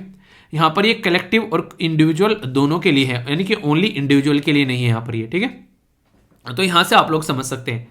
तो ये एक ऐसा टॉपिक है जो कि रेगुलरली आप लोगों को न्यूज़ में देखने को मिलता रहता है। तो इसके बारे में कुछ बेसिक इन्फॉर्मेशन जो सारी मैंने आप लोगों को बता दी है, अब उसको लेकर कोई कंफ्यूजन नहीं होना चाहिए। बाकी लिखित में भी आप लोगों को सारी चीज़ें मिल जाती हैं, जैसे कि आप लोग देखते हैं जो भी पढ़ा है protected area, regulated area, permitted area, ये सारी चीज़ें आप लोगों को देखने को मिल जाती हैं। फॉरेस्ट राइट के बारे में, कम्युनिटी फॉरेस्ट, ये सारी चीज़ें भी आप लोग यहाँ पर देखने को मिल रही है, किस तरीके से चीज़ों को प्रोटेक्ट किया जाता है देश के अंदर में। तो वो भी बेसिक चीज़ें आप लोगों के सामने हैं, क्या क्या डेवलपमेंट के क्या क्या चीज़ें हैं, ये सारे मुद्दे आप लोगों को देखने को मिल जाते हैं, ठीक है। और एक तरीके से यहाँ पर थोड़ा सा मैंने एक्स्ट्रा चीज़ें भी कई बार स्लाइड में डाल देता हूँ, जब स्लाइड आप लोग डाउनलोड करेंगे तो बहुत सारी चीज़ें एक्स्ट्रा भी आप लोगों को इसके अंदर मिल जाती है, ठीक है। तो ताकि आप लोग बाद में बैठकर अगर रिवीजन करने लगो तो आसानी से आप लोग रिवीजन में चीज़ों को समझ सको। तो इसलिए ये पीपीटी जरूर डाउनलोड कर लिया करो आप लोग, जो कि हिंदी और इंग्लिश दोनों में रहती है और टेलीग्राम पर आप लोगों को मिल जाती है। तो इस तरीके से सारी चीज़ें होगी। कोई डाउट होगा कहीं पे तो बताना, उसको दूर किया जाएगा। कोई भी कंफ्यूजन माइंड में आप लोगों को नहीं रखना है। यूपीएससी क्वेश्चन जैसे पूछ रही है आप लोगों को अटेम्प्ट करवा देता हूँ, तो इससे आप लोगों को फायदा बहुत होगा। जब एग्जामिनेशन हॉल में जाकर बैठोगे ना तब ये सारी चीज़ें आप लोगों को समझ में आएगी। तो इसलिए कहता हूँ कि प्रैक्टिस अच्छे से किया करो, ठीक है। कंफ्यूजन लेके नहीं जाना है माइंड में। दोस्तों ये आर्टिकल डिस्कस करने से पहले आप लोगों से एक क्वेश्चन पूछूंगा। ऐसे ही है, तार तुक्का मार मुक्का वाली बात है। आप लोग तुक्का मारना इन से गैस करना, और गैस मैं 100% लिख के दे रहा हूँ कि आप लोगों का गैस जो है वो गलत होगा, क्योंकि आप लोग एक्सपेक्ट भी नहीं कर सकते हैं कि उसका आंसर ये होगा। अब ये शब्द मैंने बोल दिया है तो आप लोगों के कान खड़े हो जाएंगे। क्वेश्चन बताने जा रहा हूँ, क्वेश्चन ध्यान से सुनिएगा। ऐसा कौन सा राज्य है हमारे देश के अंदर में जो आरटीआई यानी कि राइट टू इंफॉर्मेशन एक्ट के तहत में सबसे बुरी परफॉर्मेंस उसकी देखने को मिली है? यानी कि भाई साहब ने प्रॉपर इंफॉर्मेशन प्रोवाइड करा ही नहीं है जनता को, अगर जनता उनसे इंफॉर्मेशन मांगती है। राइट टू इन्फॉर्मेशन कानून जो है वो हमारे देश में इसीलिए लाया गया ताकि लोगों को एक प्रॉपर इन्फॉर्मेशन मिल सके। पर लेकिन कुछ राज्य ऐसे हैं जिन्होंने इसको बिल्कुल ये मान लिया कि हाँ ये जो कानून है ये किसी काम का नहीं है और ये फालतू में बना दिया गया है और इसको रेस्पॉन्ड करने की कोई ज़रूरत ही नहीं है। तो आप लोगों को वर्स्ट परफॉर्मिंग राज्य का नाम बताना है। तो देखता हूँ किस किस का जो गैस है वो सही लगता है, और इसके बाद में फिर हम लोग बात करेंगे और आप लोग बताना कि आप लोगों ने आंसर सही दिया था या फिर गलत, ठीक है। तो बताइए आंसर क्या है आप लोगों के हिसाब से, दे लिया आंसर। अब मैं आप लोगों को आंसर बताता हूँ। वर्स्ट परफॉर्मिंग स्टेट है तमिलनाडु। किस किस ने तमिलनाडु सोचा था? तमिलनाडु भाई साहब, मतलब बहुत ही गंदी परफॉर्मेंस रही तमिलनाडु की। जैसे तमिलनाडु की जागरूकता देखने को मिलती है कि लोग जो हैं इतने पढ़े लिखे हैं और वो सब चीज़ें, पर तमिलनाडु ने यहाँ पर नीचे से टॉप कर दिया है। सेकंड वर्स, मतलब किसी ने एक्सपेक्ट नहीं किया होगा कि तमिलनाडु यहाँ पर आंसर होगा। सेकंड वर्स पे पता है कौन है? वो है महाराष्ट्र। सोचो आप लोग, ये बॉलीवुड नगरी, समझ रहे हैं आप लोग यहाँ पर, मतलब दो सबसे नीचे से टॉप करने वाले राज्य हैं, उसका नाम है तमिलनाडु पहले नंबर पर, और दूसरे नंबर पर है यहाँ पर महाराष्ट्र। तो इस पर्टिकुलर जो आर्टिकल के अंदर में बहुत कुछ मैं आप लोगों से डिस्कस करने वाला हूँ, और रिसेंटली आरटीआई जो है बहुत ज़्यादा न्यूज़ में भी रहा है। तो राइट टू इन्फॉर्मेशन कानून के ऊपर बहुत सारे क्वेश्चन पूछे जाते हैं अक्सर। ये बहुत ही इंपॉर्टेंट टॉपिक होता है। क्यों? क्योंकि जनता के साथ में डायरेक्ट कनेक्टेड है, और ऐसे टॉपिक अक्सर आप लोगों से पूछ लिए जाते हैं कि क्या आप लोगों को लगता है कि जो ये कानून है इसके आने से समाज पे क्या इंपैक्ट पड़ा है, क्या पॉजिटिव इंपैक्ट दिखा है इसका, क्या जनता तक इन्फॉर्मेशन पहुंच रही है नहीं पहुंच रही है, बात की बात है, पर क्या इसका कोई पॉजिटिव इंपैक्ट नजर आता है आप लोगों को? तो Tamil Nadu information commissioner worst performing in RTI response जो यहाँ पर दिया जा रहा है, ये एक स्टडी सामने निकल कर आई है। तो जीएस पेपर 2 के अंदर अगर आप लोग बात करेंगे तो ये गवर्नेंस का टॉपिक आप लोगों का बन जाएगा। और यहाँ पर ये जो पर्टिकुलर रिपोर्ट प्रस्तुत की गई है, ये रिपोर्ट प्रस्तुत की गई यहाँ पर एक पर्टिकुलर ऑर्गेनाइजेशन के द्वारा, जिसका नाम है सतर्क नागरिक संगठन। नाम से ही देखिए आप लोग, यहाँ पर इन्होंने नाम लग दिया सतर्क, यानी कि सतर्क रहना है नागरिक, यानी कि जो यहाँ पर हमारे देश के जो सिटीजन है उसके लिए यहाँ पर इनके द्वारा ये संगठन बनाया गया है। इनके द्वारा जब एक स्टडी की गई, स्टडी क्या मैं तो बोलूँगा एक तरीके का रिपोर्ट कार्ड है, इनके द्वारा जब रिपोर्ट कार्ड प्रस्तुत किया गया तो इसमें इनके द्वारा तमिलनाडु की कंडीशन सबसे बुरी बताई। यहाँ पर तमिलनाडु के अंदर में ओनली जितनी भी इनके पास में जो रिपोर्ट गई हैं कि भाई साहब हमको बता दो कि ये मुद्दा क्या है, क्या चल रहा है, इसके बारे में कोई इन्फॉर्मेशन दे दो, पर इन्होंने ओनली 14%, ओनली 14% इन्फॉर्मेशन जो है वो जनता तक पहुंचाई। तो यहाँ पर लिखा है ना माई राइट माई माइट, ठीक है, तो ये बिल्कुल इन्होंने गलत ठहरा दिया। यानी कि इनका मानना यह है कि जो हमारा अधिकार है वो हमारा अधिकार है, ये आप लोगों का अधिकार नहीं है, और हमारा अधिकार यह है कि हम आप लोगों को इन्फॉर्मेशन नहीं देंगे। ठीक है, इन रियलिटी आरटीआई है क्या, इसके बारे में बहुत सारी बेसिक इन्फॉर्मेशन में डिस्कस करूंगा, और क्या क्या यहाँ से आप लोगों के लिए क्वेश्चन बन सकते हैं वो भी मैं आप लोगों को बताता हुआ चलूंगा। क्यों आरटीआई लेकर आया गया उसके बारे में भी हम लोग यहाँ पर बात करेंगे। एक एक कर बातें देखते हैं। आरटीआई नाम आप लोगों ने पढ़ा यहाँ पर, इसका नाम है आरटीआई। आरटीआई में जो आर है इसका मतलब है राइट टू इंफॉर्मेशन। तो नाम से आप लोग समझ सकते हैं राइट का मतलब क्या होता है, एक अधिकार मिला हुआ है। अधिकार कैसे? जैसे मैं आप लोगों को बोलता हूं ना कि पार्ट 3 में आप लोगों के लिए फंडामेंटल राइट रखे हुए हैं, तो इसका मतलब क्या है कि आप लोगों के मूल अधिकार हैं पार्ट 3 में, आर्टिकल 12 से लेकर आर्टिकल 35 तक। ऐसे ही ये भी एक राइट आप लोगों को दिया है कि आप लोगों को राइट है कि आप लोगों को ये इंफॉर्मेशन मिले। हालांकि ये जो आर्टिकल है, ये जो अधिकार है आप लोगों का, ये किसी फंडामेंटल राइट के अंदर इंक्लूड नहीं है, पर फिर भी ये आप लोगों को एक अधिकार देता है, एक कानून बनाकर आप लोगों को अधिकार दिया जाता है। वैसे अगर आप लोग बात करें, आप लोगों को पता है जैसे कि मूल अधिकार है आर्टिकल 12 से लेके आर्टिकल 35 के अंदर में, इसमें हम लोग freedom of speech and expression के बारे में बात करते हैं। आर्टिकल 19 में जब हम लोग जाते हैं, उसका जो फर्स्ट है उसके जो ए में हम लोग जाते हैं, तो यहां पर आप लोगों के अधिकार मिलते हैं। ठीक है, इसी के साथ में आप लोगों को जब ये अधिकार मिलेंगे, आप लोगों से कोई चीज जानने को बात की गई, आप लोगों ने उस चीज के बारे में आप लोगों को पता चला, इसका मतलब ये आप लोगों का अधिकार हो गया। उससे क्या होगा, आप लोगों की लाइफ इंप्रूव होगी। तो उससे आप लोगों की लाइफ इंप्रूव होगी, तो इसका मतलब हो गया कि लाइफ टू राइट, एक तरीके से राइट टू लाइफ और पर्सनल लिबर्टी वाला जो आर्टिकल है, आर्टिकल 21, वो भी यहां पर इसके साथ में कनेक्ट हो जाता है। यानी कि कहने के लिए तो ये राइट टू इन्फॉर्मेशन वो फंडामेंटल राइट में इंक्लूड नहीं है, पर ये प्रोटेक्ट करता है आप लोगों का अधिकार 19वें आर्टिकल के अंदर में और आप लोगों का अधिकार 21वें आर्टिकल के अंदर में। तो ये बहुत ही इंपॉर्टेंट यहां पर हो जाता है। जो भी चीज फंडामेंटल राइट के अंदर आ जाती है, इसका मतलब ये होगा कि वो आप लोगों के अधिकारों के बारे में बात कर रही है, और अधिकार को प्रोटेक्ट करने के लिए हमारे संविधान में एक आर्टिकल है डायरेक्ट, आर्टिकल 42 आर्टिकल 32 यानी कि 32वां। ये क्या करता है, ये बोलता है कि आप लोगों के अधिकारों को प्रोटेक्ट किया जाएगा, और इसीलिए इस आर्टिकल को भीमराव अंबेडकर जी के द्वारा heart and soul of the constitution बोला गया। क्यों? क्योंकि यहां पर ये आर्टिकल ही आप लोगों के अधिकार को प्रोटेक्ट करता है, वरना आज की गवर्नमेंट में और जो अंग्रेज गए यहां पर, जो ब्रिटिश गए यहां पर, उसमें कोई फर्क नहीं रह जाएगा अगर आप लोगों के अधिकारों को कोई प्रोटेक्ट ही न करे। आर्टिकल 32 आप लोगों को अधिकार देता है कि किसी भी आप लोगों के अधिकार का हनन हो रहा है तो डायरेक्ट आप लोग सुप्रीम कोर्ट का दरवाजा खटखटा सकते हैं। मतलब समझ में आ रहा है? हाईएस्ट कोर्ट ऑफ अपील, आप लोग सुप्रीम कोर्ट में जा सकते हैं डायरेक्ट, अगर आप लोगों के अधिकार का हनन हो रहा है। तो ये पावर होती है फंडामेंटल राइट की। अगर बात करें, ऐसा नहीं कि आरटीआई के अंदर सारी इंफॉर्मेशन आप लोगों को मिल जाती है। जैसे कि हमारे देश में ऑफिशियल सीक्रेट एक्ट है, उसके तहत कुछ प्रोटेक्ट किया जाता है। कुछ विसल ब्लोअर जो कि अंदर की इंफॉर्मेशन बताते हैं, कोई करप्शन कर रहा है उसके बारे में बताते हैं, तो उसको प्रोटेक्ट किया जाता है। पर इन रियलिटी आज की डेट में आरटीआई की जो है ना, वो नहीं कहते कि एक तरह से जान निकाल रखी है। ठीक है, एक लोकल भाषा में शब्द निकाला जाता है कि कैच निकाल रखी है। कैच मतलब एक तरह से बिल्कुल कहानी खत्म करके कैच निकाल दी इसकी। तो एक तरीके से जान निकाल रखी है यहाँ पर आरटीआई की। किसी भी राज्य के अंदर में आप लोग जाओगे तो आरटीआई की जो एक तरीके से लोकल एरिया में जो आप लोगों को चीजें देखने को मिलेगी, वो कोई आज की डेट में ढंग से प्रोटेक्ट करने के लिए तैयार ही नहीं है। कहने के लिए तो अधिकार है, हमारे संविधान में लाया गया इसको, कानून को बनाकर, पर इन रियलिटी वो अधिकार का जैसे इस्तेमाल होना चाहिए वो वैसे इस्तेमाल हो ही नहीं रहा है। यानी कि जैसे लोगों को यहाँ पर इससे रिलेटेड चीजें मिलनी चाहिए वो लोगों को यहाँ पर मिल ही नहीं रही है।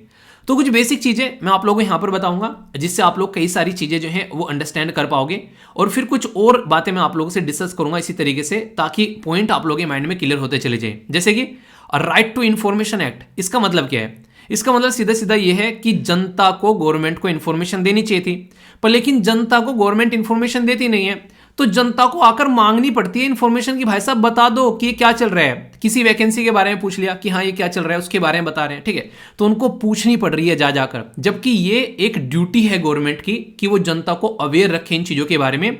जब जनता को वो अवेयर रखेगी तभी तो वो अपना डिसीजन ले पाएंगे। अगर वो अवेयर ही नहीं है तो वो अपना इन्फॉर्म्ड डिसीजन कैसे ले पाएंगे जब तक उनके पास में इंफॉर्मेशन ही नहीं आएगी। तो ये जरूरी है कि उनके पास में एटलीस्ट इंफॉर्मेशन पहुंचनी चाहिए। ऑब्जेक्टिव ये है कि सिटीजन को इंपावर करें, और इंपावर तो तब होगा ना जब उस तक इन्फॉर्मेशन पहुंचेगी, ट्रांसपेरेंसी बनी रहे। जब इन्फॉर्मेशन पहुंचेगी तो कोई उल्टी सीधी हरकतें भी नहीं करेगा। अगर कोई कुछ चीज छिपा रहा है तो सीधी सीधी मतलब बात यह है कि वो कुछ दबा रहा है, ठीक है। उन्हें डायलॉग आप लोगों ने सुना गया, कई बार बोला जाता है कि यूं जो तुम मुस्कुरा रहे हो क्या गम है जो छिपा रहे हो, ठीक है। तो एक तरीके से यहाँ पर अगर आप लोगों से कोई यहाँ पर अगर चीजें छिपा रहा है तो इसका मतलब वो कुछ दबा रहा है, जो कि कुछ गलत है। तो अकाउंटेबिलिटी किसकी रहेगी? जब दबाएंगे चीजें सामने नहीं आएंगी। तो इन्हीं सब चीजों को, इन्हीं सब मुद्दों को, इन्हीं सब कुकर्मों को ध्यान में रखते हुए एक आरटीआई का कानून लाया गया 2005 में, ठीक है। और इसके तहत हमारे देश में आज की डेट में लोगों को राइट टू इंफॉर्मेशन एक्ट है, जो कि इंफॉर्मेशन चाहिए तो उनको मिल सकती है। पर लेकिन इसका रिसेंटली अभी कई बार एक तरीके से आप लोग बोल सकते हैं कि जितनी पावर इसको दी गई है उसको दबाने की कोशिश की गई है। इसके चलते बार बार न्यूज में रहा। जैसे कि 2005 का जो ये कानून था इसको अमेंड किया गया 2019 में, और कई सारे चेंजेस इसके अंदर लेकर आए गए। सबसे पहले कुछ बातें मैं आप लोगों को बताता हूं आरटीआई के बारे में, जो कि आप लोगों को पता होनी चाहिए। जैसे कि यहां पर हम लोगों ने ये जो कानून बनाया, सेंट्रल इंफॉर्मेशन कमीशन, ये स्टैब्लिश किया गया था 2005 में, और राइट टू इंफॉर्मेशन एक्ट हम लोगों ने इसको बोला। इसके अंदर में chief information commissioner plus note more than 10 information commissioner, यानी कि अगर एक यहां पर चीफ इंफॉर्मेशन कमिश्नर हो गया, नोट मोर देन 10, मान लीजिए मैक्सिमम 10 हो गए, तो इसका मतलब है कि जैसे क्रिकेट की टीम नहीं होती है 11 प्लेयर की, तो टोटल इनकी भी एक टीम आप लोगों को देखने को मिलेगी जिसमें टोटल 11 प्लेयर आप लोगों को यहां पर नजर आएंगे। तो ये काफी इंपॉर्टेंट है, जो कि आप लोग याद रखिएगा, यानी कि 11 प्लेयर की एक पूरी टीम आप लोगों को यहां पर देखने को मिलेगी। इसी के साथ में ये जो अपॉइंटेड किए जाते हैं प्रेसिडेंट के द्वारा, रिकमेंडेशन दी जाती है एक कमेटी के द्वारा, यानी कि इनको प्रॉपर अपॉइंटमेंट दिया जाता है। ऐसे नहीं कि कोई भी आएगा और किसी को भी उठाकर बैठा देगा। तो इसका प्रोविजन डाला गया इस कानून के अंदर में। तो प्राइम मिनिस्टर तो चेयरपर्सन रहेंगे उस कमेटी के, लीडर ऑफ अपोजिशन रहेंगे, और कैबिनेट मिनिस्टर रहेंगे, जो कि प्राइम मिनिस्टर के द्वारा नॉमिनेट किए जाते हैं। सबसे बड़ी बात यहां पर ये हो जाती है, जब भी कोई ऐसी कमेटी होती है ना, अब यहां पर प्राइम मिनिस्टर हो गए और उन्हीं के कोई मिनिस्टर हो गए, तो इसका मतलब क्या हो गया? गवर्नमेंट हो गई पूरी पावरफुल यहां पर। अब लीडर ऑफ अपोजिशन कुछ भी बोलते रहे, ये दोनों मिलकर किसी को भी अपॉइंट कर देंगे। इसीलिए कई बार ये रहता है कि जहां पर भी यहां पर यूनियन जो कैबिनेट मिनिस्टर है, वहां पर चीफ जस्टिस ऑफ इंडिया को रिप्लेस कर दिया जाए। पर लेकिन इसके अंदर में रिप्लेसमेंट नहीं किया जाता है, क्योंकि गवर्नमेंट के हाथ में से पावर फिसल जाती है फिर। क्योंकि चीफ इंफॉर्मेशन कमिश्नर अगर कोई अपॉइंट किया जा रहा है यहाँ पर, और यहाँ पर उसको अपॉइंट करने के लिए यहाँ पर एक साइड में लीडर ऑफ अपोजिशन आ गया, एक साइड में प्राइम मिनिस्टर आ गए, और एक साइड में यहाँ पर जो चीफ जस्टिस ऑफ इंडिया आ गए, तो फिर यहाँ पर कहीं ना कहीं आप लोग बोल सकते हो जो डिसीजन लिया जाएगा वो ज्यादा एक्यूरेसी के साथ में लिया जाएगा। गवर्नमेंट के हाथ में पावर नहीं है, जो सही इंसान होगा वो उस पोस्ट पर जाकर बैठेगा। तो इसलिए यहां पर इस पर्टिकुलर पोस्ट को कई बार क्रिटिसाइज किया जाता है कि यहां पर चीफ जस्टिस ऑफ इंडिया का होना चाहिए था। ठीक है, इसका जो टेन्योर है वो यहां पर आप लोगों को देखने को मिलेगा 65 ईयर, ये आप लोगों को देखने को मिलेगा। या फिर देखिए यहां पर क्या रहता है, जो प्रिस्क्राइब किया जाता है कि जो अटेन 65 ईयर करें। ठीक है, या फिर आप लोगों को यहां पर पर्टिकुलर जो एज देखने को मिलेगी वो गवर्नमेंट डिसाइड करेगी। तो यहां पर दिक्कत हो जाती है कि हम लोग डिसाइड करेंगे, यानी कि या तो 65 ईयर हो या फिर हम लोग डिसाइड करेंगे, तो प्रिस्क्राइब बाय द गवर्नमेंट और अंटिल दे, मतलब एक तरीके से खुद सोचिए आप लोग, गवर्नमेंट डिसाइड करेगी। तो इसका मतलब क्या हो गया, डायरेक्ट गवर्नमेंट के कंट्रोल में आ गए, तो फिर वो क्यों गवर्नमेंट की इंफॉर्मेशन देंगे। और रीअपॉइंटमेंट के लिए वो एलिजिबल नहीं है, तो यहां से भी आप लोग देखिए उनको कोई लालच ही नहीं है। कर ये तो एक अच्छी बात है कि लालच नहीं है। तो इस तरीके से आप लोग यहां से समझ सकते हैं। अब जो बेसिक चीजें मैं आप लोगों को बताने जा रहा हूं, ये कुछ इंपॉर्टेंट बातें हैं जो याद रखेगा। चीफ इंफॉर्मेशन कमिश्नर और जो इंफॉर्मेशन कमिश्नर होते हैं वो अपना टेन्यूर जो है वो 5 साल का नॉर्मली यहां पर लेकर चलते हैं। ठीक है, ये बातें यहां पर मानी जाती है। इनको जो सेंटर है वो नोटिफाई करेगा all the information commissioner at state और सेंट्रल लेवल कि किस तरीके से इनको लेकर चलना है। इनका जो पे होता है, जो इनको पैसा दिया जाता है, वो इक्विवेलेंट रहता है टू द जो चीफ इलेक्शन कमिश्नर है, या सेंट्रल इलेक्शन कमिश्नर का जो रहता है वो स्टेट जो कमिश्नर है उसके बराबर यहां पर रहता है। इस तरीके से आप लोग समझ सकते हैं। ठीक है, या फिर यहां पर जो स्टेट के अंदर में सेक्रेटरी होते हैं उसका स्टेट के हिसाब से रहता है। मतलब ये ऐसी चीजें हैं कि कितना उनको पैसा दिया जाना है। सैलरी अलाउंसेस जो है ऑफिसर के वो सेंट्रल गवर्नमेंट के द्वारा डिटरमाइन किए जाएंगे। फिर से सेंट्रल गवर्नमेंट आ गई, यहां पर भी सेंट्रल गवर्नमेंट देखने को मिलेगी। तो जहां जहां भी सेंट्रल गवर्नमेंट आ गई है वहां वहां पर दिक्कतें ये हो गई हैं कि अब ये इंडिपेंडेंट नहीं रहे, अब ये अपने हिसाब से यहां पर काम नहीं कर पा रहे हैं क्योंकि गवर्नमेंट के पूरे कंट्रोल में आ गए हैं। अगर बात करें यहां पर ऑफिशियल रिसीव करते हैं कोई भी यहां पर पेंशन और other retirement benefit, the salary जो है वो रिड्यूस की जाएगी amount of equal to the pension. तो ये आप लोगों को यहां पर देखने को मिलेगा। और इसी के साथ में जो प्रोविजन है वो यहां पर ये कई सारे और प्रोविजन जो है जैसे कि यहां पर ये रिमूव कर दिए गए। मतलब कहने का ये कि इनको बहुत सारी चीजें थी जो इंडिपेंडेंट बनाती थी इस पर्टिकुलर कानून को। बहुत सारी चीजें ऐसी थी कि यहां पर सेंट्रल गवर्नमेंट के अंडर में नहीं आती थी। अब वो सारी कई सारी चीजें जो हैं वो चेंज कर दी गई हैं, जिसकी वजह से रहता है कि अब ये कानून जो है उस तरीके से काम नहीं करेगा जिस तरीके से ये काम कर रहा था। तो इसके चलते बार बार न्यूज में आता है। ठीक है, तो बेसिक है, कंफ्यूजन नहीं होना चाहिए। इंटरेस्टिंग क्वेश्चन है, अगर कोई आप लोगों से पूछ ले इसके बारे में तो बेसिक इंफॉर्मेशन है पता होना चाहिए। जैसे सेंट्रल इंफॉर्मेशन कमिश्नर को जो अपॉइंट करने के लिए कमेटी होती है उसमें कौन कौन मेंबर होते हैं। Prime minister, leader of opposition, union जो कैबिनेट मिनिस्टर नॉमिनेट किए जाते हैं प्रेसिडेंट के द्वारा। सही आंसर क्या है, ए में बोला गया 1 and 2, बी में बोला गया 2 and 3, सी में बोला गया 1 and 3 और डी में बोला गया ऑल ऑफ द अबोव। सबसे इंपॉर्टेंट मुद्दा क्या है यहां पर, आप लोग खुद देखिए, इतना माइन्यूट सा चेंज किया और क्वेश्चन गलत हो गया। यहां पर ढंग से अगर नहीं पढ़ोगे तो आप लोग पढ़ के निकल जाओगे प्रेसिडेंट, और मैक्सिमम प्रेसिडेंट ही काम करते हैं। तो ये क्वेश्चन ऐसा होगा कि आप लोग सोचेंगे, इसके बारे में सोचेंगे ही नहीं, आप लोग कुछ और ही दिमाग लगाते रहेंगे। तो यहां पर क्या है, ये है बेसिकली प्राइम मिनिस्टर ना कि प्रेसिडेंट। तो आंसर क्या हो गया, आंसर खुद देख सकते हैं आप लोग यहां पर, union cabinet minister nominated by the prime minister ना कि प्रेसिडेंट। तो आंसर इसका ए हो गया। तो डायरेक्ट क्वेश्चन आप लोगों से एग्जाम में गलत हो जाएगा, थोड़ा सा भी अगर आप लोग चूकोगे और ध्यान से उसको नहीं पढ़ोगे तो ये बात ध्यान रखिएगा।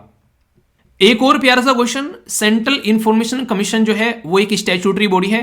टेन्यूर जो है उसका सेंट्रल गवर्नमेंट के द्वारा डिसाइड किया जाता है, या फिर 65 साल जो भी पहले हो। ओनली मेंबर जो है वो एलिजिबल है अपॉइंटमेंट एज ए चेयरपर्सन, यानी कि जो मेंबर है उनको चेयरपर्सन बनाया जाएगा, किसी और को चेयरपर्सन नहीं बनाया जाएगा। ओनली 1 स्टेटमेंट सही है, ओनली 2 स्टेटमेंट सही है, ऑल 3 सही है, या फिर none of the above. Video को पॉज करिए, क्वेश्चन को अटेम्प्ट करिए और फिर देखिएगा, मजा आएगा कि सही दिया आंसर या फिर गलत। आंसर यहां पर बी हो गया, 2 स्टेटमेंट करेक्ट है, क्योंकि मैंने बताया they are not eligible for reappointment. जब रीअपॉइंटमेंट के लिए एलिजिबल ही नहीं है तो फिर यहां पर उनको जो मेंबर है उनको हम लोग अपॉइंटमेंट कैसे करेंगे, चीफ जो यहां पर चेयरमैन के तौर पर। ये क्वेश्चन का आंसर आप लोग यहां पर दीजिए, आप लोग खुद समझिए इसको। तो आंसर क्या हो गया, आंसर यहां पर हो गया बी, यानी कि ओनली 2, यानी कि 2 स्टेटमेंट सही है, लास्ट वाली स्टेटमेंट यहां पर गलत हो गई। तो है ना इंपॉर्टेंट। तो ये इस तरीके से चीजें आप लोगों से पूछी जाती हैं, तो कंफ्यूजन होगा तो फिर आप लोग क्वेश्चन का आंसर नहीं दे पाएंगे। तो जितना कॉन्सेप्ट में क्लैरिटी रहेगी उतना ही अच्छा टॉपिक आप लोगों का तैयार होगा, और उसी तरीके से आप लोग ढंग से आंसर भी दे पाओगे, है कि नहीं। तो बताइए क्लियर हुआ कि नहीं हुआ। इवन यहां पर यूपीएससी ने भी आप लोगों से क्वेश्चन पूछा 2018 में, the right to information act is not all about citizen empowerment alone, it is essential redefine the concept of accountability. बोला था ना अभी कि ये अकाउंटेबिलिटी भी डिफाइन करता है सरकार की। सरकार को यहां पर अकाउंटेबिलिटी रहेगी जब सिटीजन को पता होगा, जब किसी को पता ही नहीं है तो फिर किसकी अकाउंटेबिलिटी और क्या चीजें, फिर तो सारी चीजें खत्म हो गई ना। तो ये काफी इंपॉर्टेंट मुद्दा यहाँ पर होता है जो कि आप लोगों को पता होना चाहिए। इसके बारे में अब अगर आप लोगों के माइंड में क्लैरिटी रहेगी तो सारी चीजें सही है, वरना फिर कोई भी चीज जो है वो सही नहीं है कि नहीं। तो बेसिक इंफॉर्मेशन है यार, कोई भी कंफ्यूजन हो माइंड में तो उसको क्लियर कर आप लोगों को आगे बढ़ना है। तो ये था पूरा इसके बारे में बेसिक इंफॉर्मेशन जो कि स्टैटिक पोर्शन होता है। तो कोई भी डाउट हो तो बताना, ठीक है। अब यहां से आगे मैं आप लोगों से बात करूंगा इस रिपोर्ट के बारे में। जो ये रिपोर्ट है इसके बारे में बेसिक इंफॉर्मेशन देख लेते हैं। ये स्टैटिक पोर्शन था और उसके क्वेश्चन थे जो मैंने आप लोगों से अटेम्प्ट करवाए। अब हम लोग बात करेंगे बेसिक इंफॉर्मेशन के बारे में, नहीं जो करंट इंफॉर्मेशन के बारे में बात करेंगे। बेसिक मैंने बता दिया। आरटीआई में तमिलनाडु सबसे बुरी कंडीशन पर है, महाराष्ट्र दूसरे नंबर पर देखने को मिलेगा। ये 10 होते हैं इसके अंदर में इंफॉर्मेशन कमिश्नर। ये कुछ ऐसे राज्य जैसे आंध्र प्रदेश, हरियाणा, झारखंड, सिक्किम, नागालैंड, त्रिपुरा, इनके द्वारा कुछ अच्छा काम यहां पर किया गया, यानी कि एज कंपेयर टू दूसरे राज्य के इनके द्वारा अच्छे तरीके से चीजों को लेकर चला गया। बिहार के अंदर में फेल हो गए any information under the RTI act for the assessment publish 2022, 2020 और 2021। तो यहां पर आप लोग देख सकते हैं ये काफी बड़ी बात है अगर इसको आप लोग देखेंगे ढंग से कि 2020 में 21 में कोई भी इंफॉर्मेशन प्रोवाइड नहीं करा पाया, पर 2022 में अभी रिसेंटली यहां पर ये लगभग 67% इंफॉर्मेशन जो है यहां पर इनके द्वारा यहां पर प्रोवाइड कराई गई। तो बिहार ने काफी अच्छी परफॉर्मेंस दी, इंप्रूव किया। उत्तर प्रदेश, आंध्र प्रदेश ने 40% के करीब जो आरटीआई गई थी उनको रिटर्न कर दिया कि ये आप लोग अधिकार नहीं है आप लोग इनको पूछ सके। तो रिटर्निंग विदाउट पासिंग ऑर्डर, तो ये भी बात यहां पर बोली गई है, यानी कि एक तरीके से एक ऑर्डर पास करना होता है तो वो भी नहीं कि यहां पर अगर बात करें इंफॉर्मेशन कमिश्नर वो एक्सट्रीमली लो रेट है यहां पर जो डिस्पोज करने का इंफॉर्मेशन। ऐसे नहीं मतलब एक इंसान को बोल दे कि तुमने दिन में जो है 10 कॉपी चेक करनी है, पर वो भाई साहब है कि पूरे दिन में यहां पर एक ही कॉपी चेक कर रहे हैं, बाकी कर लगे हुए इधर उधर टाइम पास करने के लिए। ये चीजें हैं। 29 इंफॉर्मेशन कमिश्नर है ओनली जो यहां पर जब बात की जा रही है अडेप्ट करें नॉर्म रिगार्डिंग जो भी यहां पर अपील की जाती है, कंप्लेन की जाती है उसको डिस्पोज करने के लिए इन 1 ईयर में। तो कहने का मतलब यह कि जो एक पर्टिकुलर वहां पर जो मेंबर होने चाहिए अवेलेबल वो भी अप टू द मार्क आप लोगों को देखने को नहीं मिलेंगे। इसीलिए यहां पर एक प्रॉपर एक मानक अपनाना पड़ रहा है ताकि चीजों को थोड़ा सुधारा जा सके और यहां पर ये पैटर्न आप लोगों को देखने को मिलेगा। तो यहां पर 20 जो भी यहां पर सारे के सारे यहां पर जो भी यहां पर इंफॉर्मेशन कमिश्नर है एक राज्य में 10 होते हैं, ओनली 29 ऐसे यहां पर जिन्होंने यहां पर एक प्रॉपर मानक फॉलो किया है, बाकी के सब जो है वो मानक को फॉलो कर ही नहीं रहे हैं। एक राज्य में 10 हो सकते हैं ना, सोचिए यहां पर 29 है, बाकी के राज्य ने क्या परफॉर्मेंस दी उससे आप लोग अंदाजा लगा सकते हैं। अंदाजा यहां पर है तमिलनाडु सबसे बेकार है, महाराष्ट्र दूसरे नंबर पर, छत्तीसगढ़ तीसरे पर, कर्नाटक चौथे पर, बिहार पांचवें पर, मध्य प्रदेश छठे पर, राजस्थान सातवें पर और वेस्ट बंगाल यहां पर आठवें पर। तो ये आप लोगों को पैटर्न यहां पर देखने को मिलेगा। तो ये कुछ ऐसी बेसिक चीजें हैं जो कि आप लोग समझ सकते हैं, ठीक है। तो इस तरीके से देखिएगा आप लोग का अधिकार है आरटीआई लेने का, तो इसके बारे में कंफ्यूजन नहीं होना चाहिए। एक क्वेश्चन भी यहां पर रिपोर्ट जो यहां पर प्रस्तुत की गई है सतर्क जो यहां पर नागरिक एक संगठन के द्वारा, उसमें कौन सी स्टेटमेंट यहां पर है वो आप लोगों को बतानी है। तमिलनाडु जो है वर्स्ट परफॉर्मिंग है यहां पर, जिसके द्वारा 14% इंफॉर्मेशन फॉलोड बाय गुजरात दूसरे नंबर पर। बिहार ने काफी इंप्रूवमेंट किया यहां पर, यह बोला गया। तो यहां पर आप लोगों को आंसर बताना है ओनली 1, ओनली 2, बोथ 1 and 2 या फिर none of the above. Question सारा पढ़ाया, डिटेल सारी पढ़ाई, आप लोगों ने क्वेश्चन का आंसर लगा दिया क्या बी। क्यों? क्योंकि यहां पर बी स्टेटमेंट्स करेक्ट है, पर लेकिन यहां पर पूछा गया है इनकरेक्ट स्टेटमेंट। तो इसको कहते हैं सतर्क होना। तो सतर्क यहां पर यही नहीं है, आप लोगों को भी सतर्क होना पड़ेगा, ठीक है। तो आंसर क्या हो गया? आंसर यहां पर इसका बी हो गया। तो इस तरीके से आप लोग यहां पर देखकर चलिए, कोई भी कंफ्यूजन नहीं होना चाहिए, यहां पर महाराष्ट्र है ना कि गुजरात है। और क्वेश्चन आप लोगों के सामने हो ही गया। तो इस तरीके से टॉपिक तैयार करने हैं। बेसिक का बेसिक हो गया, सारी स्टेटिक बता दिया आप लोगों को, क्या कॉन्स्टिट्यूशन में है, क्या न्यूज है, न्यूज क्या है यहां पर, उसका बेसिक इंफॉर्मेशन क्या है, कौन कौन से राज्य क्या कर रहे हैं, क्या क्या चीजें हैं, स्टेटिक क्या क्या है इसके बारे में, कैसे अपॉइंटमेंट किया जाता है, क्वेश्चन की प्रैक्टिस करा दी आप लोग की, और यहां पर हो गया आंसर राइटिंग। कोई भी कंफ्यूजन हो तो बताना, इस तरीके से चीजों को तैयार करके जाना ताकि मजा आ जाए एग्जाम में बैठने के बाद भी। ओके, ये जो टॉपिक है सत सैया के दोए रे जो नाविक के तीर देखन में छोटे लगत घाव करत गंभीर, यानी कि ये छोटा सा टॉपिक है पर लेकिन बहुत ही इंपॉर्टेंट है। कैसे? आप लोगों की हेल्थ के बारे में बात करूंगा। तो अभी हम लोगों ने एजुकेशन के बारे में बात की थी, अब आप लोगों की हेल्थ के बारे में बात करता हूँ। तो आप लोगों का ह्यूमन डेवलपमेंट करूंगा मैं पूरा, ठीक है, ह्यूमन कैपिटल बना दूंगा आप लोगों को। ये जो टॉपिक है इसमें बात की जा रही है हाइब्रिड। हाइब्रिड का मतलब क्या होता है? हाइब्रिड कोई भी ऐसी चीज होती है जहां पे दो चीजों का मिक्सचर आप लोगों को देखने को मिलता है। किसी भी दो चीजों का मिक्सचर जो जिनकी डिफरेंट टाइप ऑफ नेचर होता है। जैसे कि हाइब्रिड गाड़ी के बारे में बात कर रहे हैं, यानी कि वो क्या कर रही है, डीजल पेट्रोल से चल रही है, सीएनजी से भी चल रही है, और अब तो इलेक्ट्रिक गाड़ी आने लगी है, ठीक है। तो इस तरीके से तो हाइब्रिड सिस्टम यहां पर क्रिएट हो गया है। ऐसे ही यहाँ पर हाइब्रिड इम्यूनिटी के बारे में बात करते हैं। तो इम्यूनिटी क्या होती है पहले तो बताऊंगा, फिर हाइब्रिड इम्यूनिटी के बारे में बात करेंगे, और कैसे कोविड-19 के कान पर तमाचा मारेगी हाइब्रिड इम्यूनिटी, वो फिर मैं आप लोगों को बताऊंगा। तो कोविड-19 अभी गया नहीं है, जैसे जैसे चीजें होती हैं तो ध्यान रखा करो यार। एक तो सबसे पहले अपने मास्क कौन कौन लगा रहा है आज भी बताओ। मैं तो अभी भी कहीं पे जाता हूँ मास्क लगा के जाता हूँ, ठीक है। तो पहचान लेना, कभी दिख जाऊँ कहीं पे तो मास्क लगाए हुए दिख तो देख लेना कि हाँ हो सकता हूँ मैं, ठीक है। एक बच्चे ने पहचान लिया अभी 2-3 दिन पहले। तो ऐसी चीज़ें देखने को मिलती है, मास्क में पहचान लिया, ठीक है। तो ये चीज़ें आप लोगों को देखने को मिलती है, तो मास्क लगा लिया करो। पहचानने ना पहचानने वाली बात अलग है, पर हेल्थ जरूरी है, ओके। मैंने पूछा कि यार उसने पहचाना कैसे मास्क में, तो कह रहा है कि सर पूरी भीड़ में आपने ही मास्क लगा रखा है। ऐसे नहीं कह रहा, थोड़ा सा ना चेहरा का भी हल्का सा साइड में से जो ग्लिम्स आ जाता है, तो कह रहा है कि सर आपकी फ़ोटो जो है जूम कर करके देखता हूँ। अभी ना जैसे इंस्टाग्राम पे एक फ़ोटो अपलोड की थी कुछ दिनों पहले, तो उसमें बड़े अजीब अजीब से कमेंट आए। एक बच्चा कह रहा है कि सर ऐसा लग रहा है कि बच्चों जैसे फ़ोटो खिंचवा रखी है। फिर थोड़ी देर बाद दूसरा कमेंट आ रहा है, वो कह रहा है कि सर ऐसा लग रहा है जैसे बड़े नहीं, जैसे पापा लोग फ़ोटो खिंचवाते हैं वैसे फ़ोटो खिंचवा रखी है। मैंने कहा डिसाइड कर लो कि बच्चा है कि पापा पहले। तो ऐसी ऐसी कंडीशन देखने को मिलती है। चलिए जो भी है, पर लेकिन इंपॉर्टेंट बात यहाँ पर यह है कि टॉपिक बहुत इंपॉर्टेंट है। एक बच्चा तो अभी ना, कई सारे बच्चे ना इस तरीके से हो गए, सेल्फी फैमिली मेंबर जैसे वीडियो देखते हैं डेली, तो ये चीज़ें डिस्कस करता हूँ तो टॉपिक ऐसे हो जाते हैं जैसे नहीं, जैसे इंसान कहीं पर बातें कर रहा है तो कोई जोक क्रैक कर रहा है, तो वहाँ पर कुछ ऐसे शब्द आ जाते हैं तो लोग बोलते हैं कि अच्छा यूपीएससी की तैयारी कर रहे हो। तो ये क्या होता है, ये दिखता है कि आप लोगों का एक स्टैंडर्ड बढ़ चुका है। तो ये एक तरीके से एग्जाम में सिलेक्शन होना ना होना अलग चीज़ है, पर लेकिन आप लोगों का जो चीज़ों को अंडरस्टैंडिंग का जो लेवल है वो आप लोगों का बढ़ चुका है। लोगों के साथ में बातें करने का जो तरीका है वो आप लोगों का चेंज हो चुका है। ये यूपीएससी आप लोगों को एक बेहतर इंसान बनाती है, तो वो आप लोग समझ सकते हैं। आप लोग खुद समझो, देश दुनिया के बारे में जान पा रहे हो, लोकल प्रॉब्लम के बारे में जान पा रहे हो, क्या क्या आप लोगों की हेल्थ से रिलेटेड इशू समाज में चल रहे हैं, बजट किस तरीके से गवर्नमेंट प्रस्तुत कर रही है, उसमें क्या क्या चीज़ें आ रही हैं, मतलब क्या क्या कहाँ पे कौन कौन सी मिनिस्ट्री क्या क्या कर रही है, सब चीज़ें आप लोगों को पता रहती है। तो कोई बात करेगा ना तो आप लोग एक अच्छा डिसीजन भी वहाँ पर ले पाते हो। तो डिसीजन मेकिंग कैपेबिलिटी भी आप लोगों की बढ़ रही है, यानी कि लीडरशिप भी आप लोगों की बढ़ रही है। तो ये चीज़ें देख सकते हैं आप लोग, ठीक है।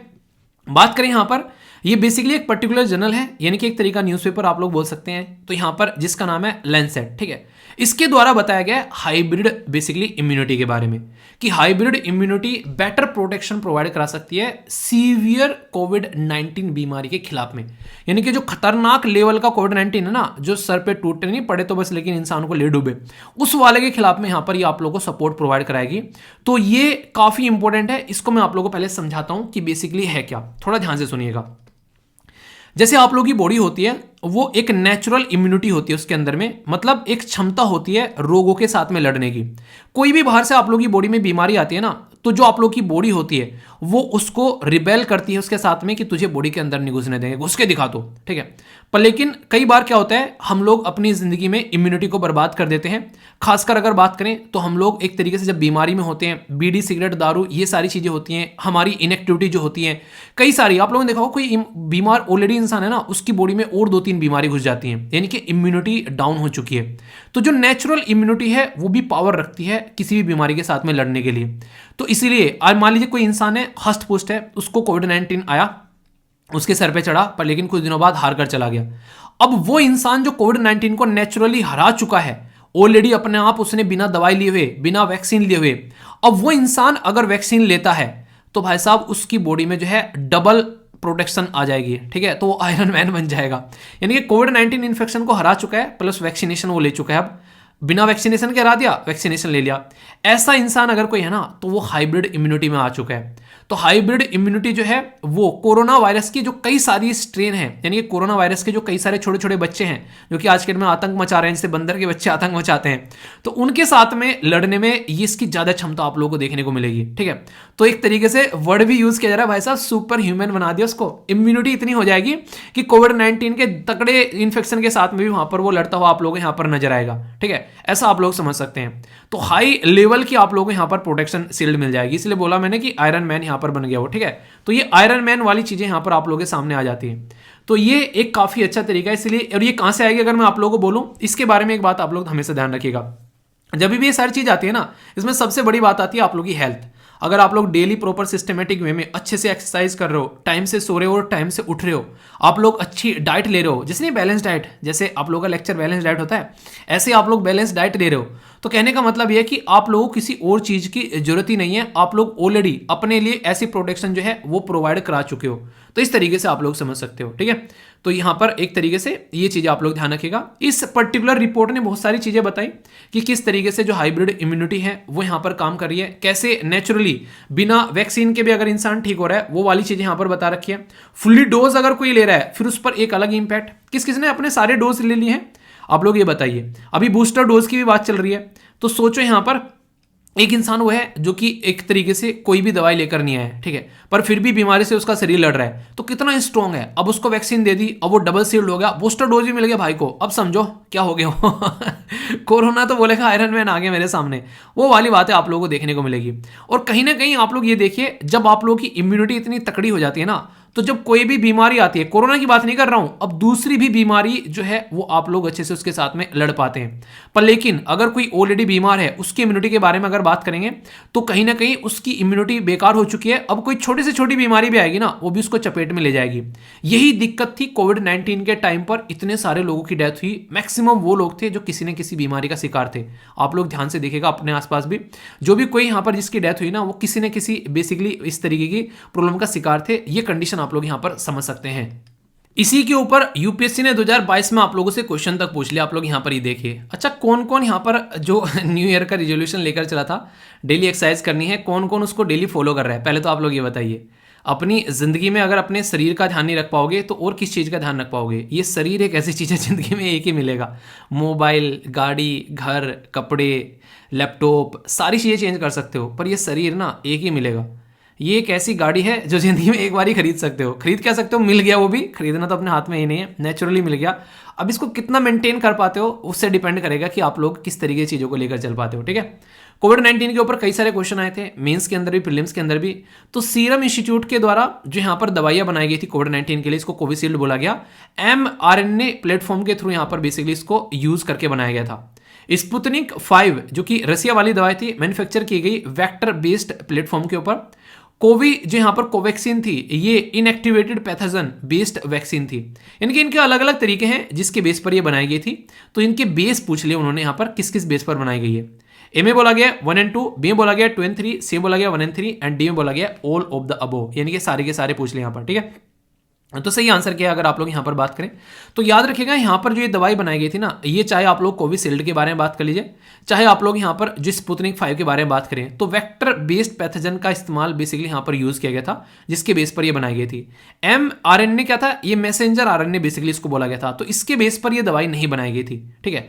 तो ये आप लोग समझ सकते हैं। तो यानी कि बेस है बेसिकली किस बेस पर यहाँ पर बनाई जा रही है, एक्टिवेटेड जो बेसिकली यहाँ पर वायरस के बेस पर बनाई जा रही है, मरे हुए वायरस का इस्तेमाल करके बनाई जा रही है। ये होता क्या है, इसका बेसिक पर्पज ये होता है कि आप लोगों के शरीर में, आप लोग खुद सोचो, एक ऐसा शरीर है जिसकी इम्यूनिटी काफी वीक है, उसके अंदर में कोई वायरस आया, ताजा ताजा नया नया तगड़ा, जो कि प्रोटीन से एक पी के आया, उसकी इम्यूनिटी को वो नहीं कहते उठा उठाकर पटकेगा, जैसे रेसलिंग नहीं देखते हो आप लोग, वो वाली कंडीशन देखने को मिलेगी।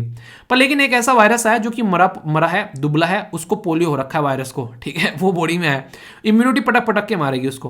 तो इसका मतलब है कि आप लोगों की इम्यूनिटी जो है वो उस वायरस को मार चुकी है, एक तरीके से भगा चुकी है, तो उसके खिलाफ ऑलरेडी उसने अपनी शील्ड तैयार कर ली है।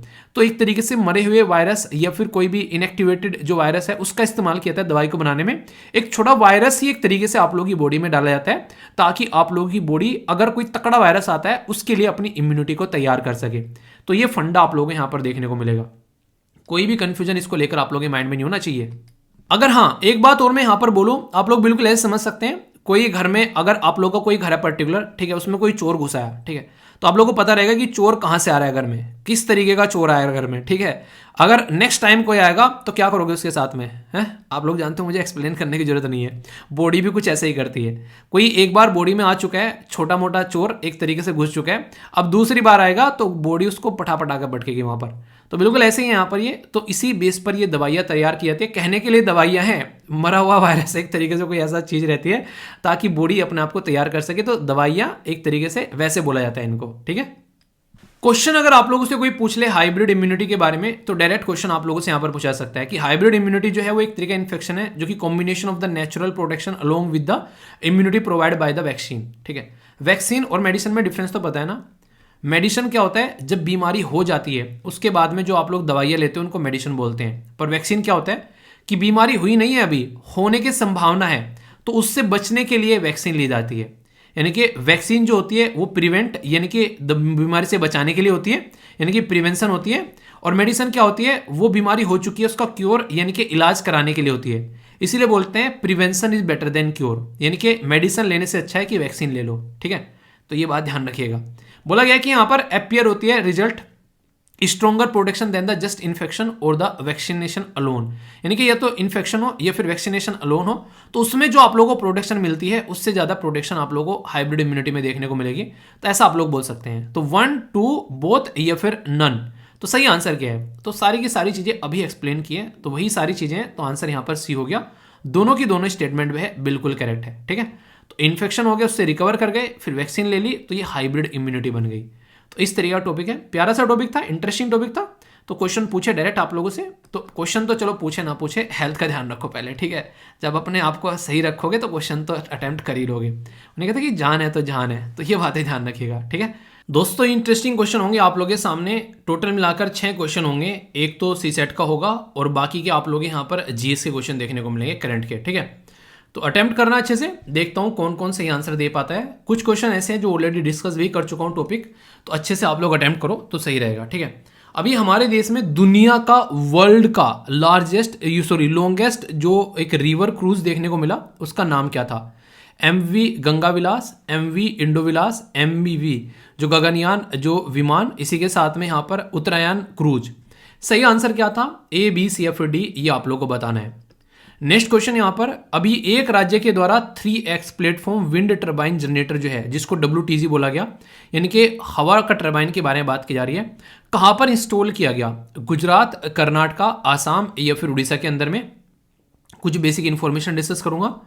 ये टॉपिक काफी इंपॉर्टेंट है। यहां पर ओल्ड पेंशन स्कीम जो है कई सारे राज्यों के द्वारा इंप्लीमेंट की जा रही है, जैसे छत्तीसगढ़ हो गया, राजस्थान हो गया, पंजाब हो गया, तो इसी के बारे में बात की जा रही है। कौन से रिसेंटली स्टेट ने अभी इसको रिस्टोर किया है? महाराष्ट्र, तेलंगाना, अरुणाचल प्रदेश या फिर हिमाचल प्रदेश, ये आप लोग को बताना है। ठीक है, रिसेंटली अभी यहां पर एक प्रोविजन है जो इनकम टैक्स का, वो डिनाई कर दिया गया एग्जेम्पशन देने से वुमेन को। सुप्रीम कोर्ट के द्वारा कौन से राज्य में यहां पर ये इशू निकल कर आया? ये काफी इंपॉर्टेंट ये टॉपिक है, इसके बारे में थोड़ा सा बातें भी करूंगा मैं आप लोगों से। तो सिक्किम, अरुणाचल प्रदेश, आसाम या फिर जम्मू एंड कश्मीर, तो कौन से राज्य से रिलेटेड है यहाँ पर, ये आप लोग को बताना है। ठीक है, तो ये काफी इंपॉर्टेंट है यहाँ पर। ये एक तरीके से ऐसे क्वेश्चन आप लोगों से एग्जाम में बन जाया करते हैं। पर्टिकुलर यहाँ पर बात की जा रही है किसके बारे में? ये है बक्सवाहा खदान के बारे में। तो ये कहाँ पर लोकेटेड है, जो रिसेंटली अभी न्यूज में थी? ये है बेसिकली छत्तीसगढ़, मध्य प्रदेश, झारखंड या फिर उड़ीसा के अंदर में। तो सही आंसर आप लोगों को बताना है। सी सेट का एक प्रैक्टिस का क्वेश्चन आप लोगों के सामने, ये आप लोगों को अटेम्प्ट करना है। इसका आंसर बताइए। ए में है 12, बी में है 30, सी में है 15 या डी में है 6 किलोमीटर। तो आंसर आप लोगों को बताना है। ठीक है, तब तक एक मैप बेस्ड लोकेशन भी मैं आप लोगों से डिस्कस करता हूं, इसके बाद में फिर हम लोग यहां पर वोकैबुलरी वगैरह भी देखेंगे और इन क्वेश्चन के आंसर बताऊंगा। लिटिल अंडमान, अंडमान निकोबार वाले एरिया के बारे में मैंने आप लोगों से बातें की थी। तो अंडमान निकोबार वाले एरिया में, अगर आप लोग निकोबार वाले एरिया में जाएंगे तो आप लोगों को नीचे वाला जो एरिया यहाँ पर देखने को मिल रहा है, तो ये अलग एरिया है और यहाँ पर ये अंडमान वाला अलग एरिया है। तो यहाँ पर आप लोगों से बात की जा रही है लिटिल अंडमान के बारे में, जो कि जितने भी अंडमान का एरिया है उसके सबसे साउथ में आप लोगों को लिटिल अंडमान देखने को मिलता है। ये लगभग 700 स्क्वायर किलोमीटर वाला एरिया है अंडमान निकोबार आइलैंड के अंदर में। आप लोगों को यहाँ पर ये बेसिकली नजर आता है। थोड़ा सा जूम करके अगर आप लोग देखोगे तो अंडमान सी है यहाँ पर, और ये कुछ ऐसा आप लोगों को यहाँ पर देखने को मिलेगा। ये साउथ बे है और इसका ये वाला आप लोगों को यहाँ पर बेसिकली वेस्ट बे देखने को मिलेगा। इधर थोड़ा सा और देखेंगे तो यहाँ पर हट बे आप लोग यहाँ पर देख सकते हैं। तो ये कई सारी ऐसी चीजें हैं जो आप लोगों से पूछ ली जाती है अक्सर एग्जाम के अंदर में भी। काफी एक तरीके से एक नेचुरली काफी एक प्यारा एरिया आप लोगों को देखने को मिलेगा। जो घूमने के लिए दुनिया में बाहर जाते हैं ना, अपने एरिया में भी आप लोग कभी जाकर घूमो तो आप लोगों को जन्नत नजर आएगी। यहाँ पर हमारे देश में भी ऐसे से एक तरीके से लोकेशन है कि हम लोग कहीं ना कहीं अगर उनको घूमेंगे तो नेक्स्ट लेवल की फीलिंग आने वाली है। पर लेकिन हम तो वही हैं कि बाहर जाकर ही बस देखना है कि हाँ दुनिया में कैसी फीलिंग आ रही है। चलिए, अपनी अपनी सोच है वो तो। ये इसका आंसर है यहाँ पर ए, एम जो MV गंगा विलास, इसका नाम आप लोगों को देखने को मिला है यहाँ पर। ये आप लोगों को यहाँ पर जो नजर आया चलता हुआ, ठीक है, ये क्रूज जो है वाराणसी से यहाँ पर चला और इसके साथ में यहाँ पर जो पहुंचना था आसाम के अंदर में डिब्रूगढ़ में। 51 दिन की जर्नी यहाँ पर ये तैयार करके लगभग 3200 किलोमीटर की तैयार करके यहाँ पर ये 10 सिटी को कवर करता हुआ यहाँ पर ये पहुंचा, ठीक है, पहुंचने वाला है, ठीक है, तो पहुंचेगा मतलब, तो इसके बारे में समझिएगा। प्राइम मिनिस्टर मोदी साहब के द्वारा इसको इनोग्रेट किया गया था। टॉपिक डिटेल में डिस्कस किया था मैंने आप लोगों से, कंफ्यूजन नहीं होना चाहिए, ठीक है।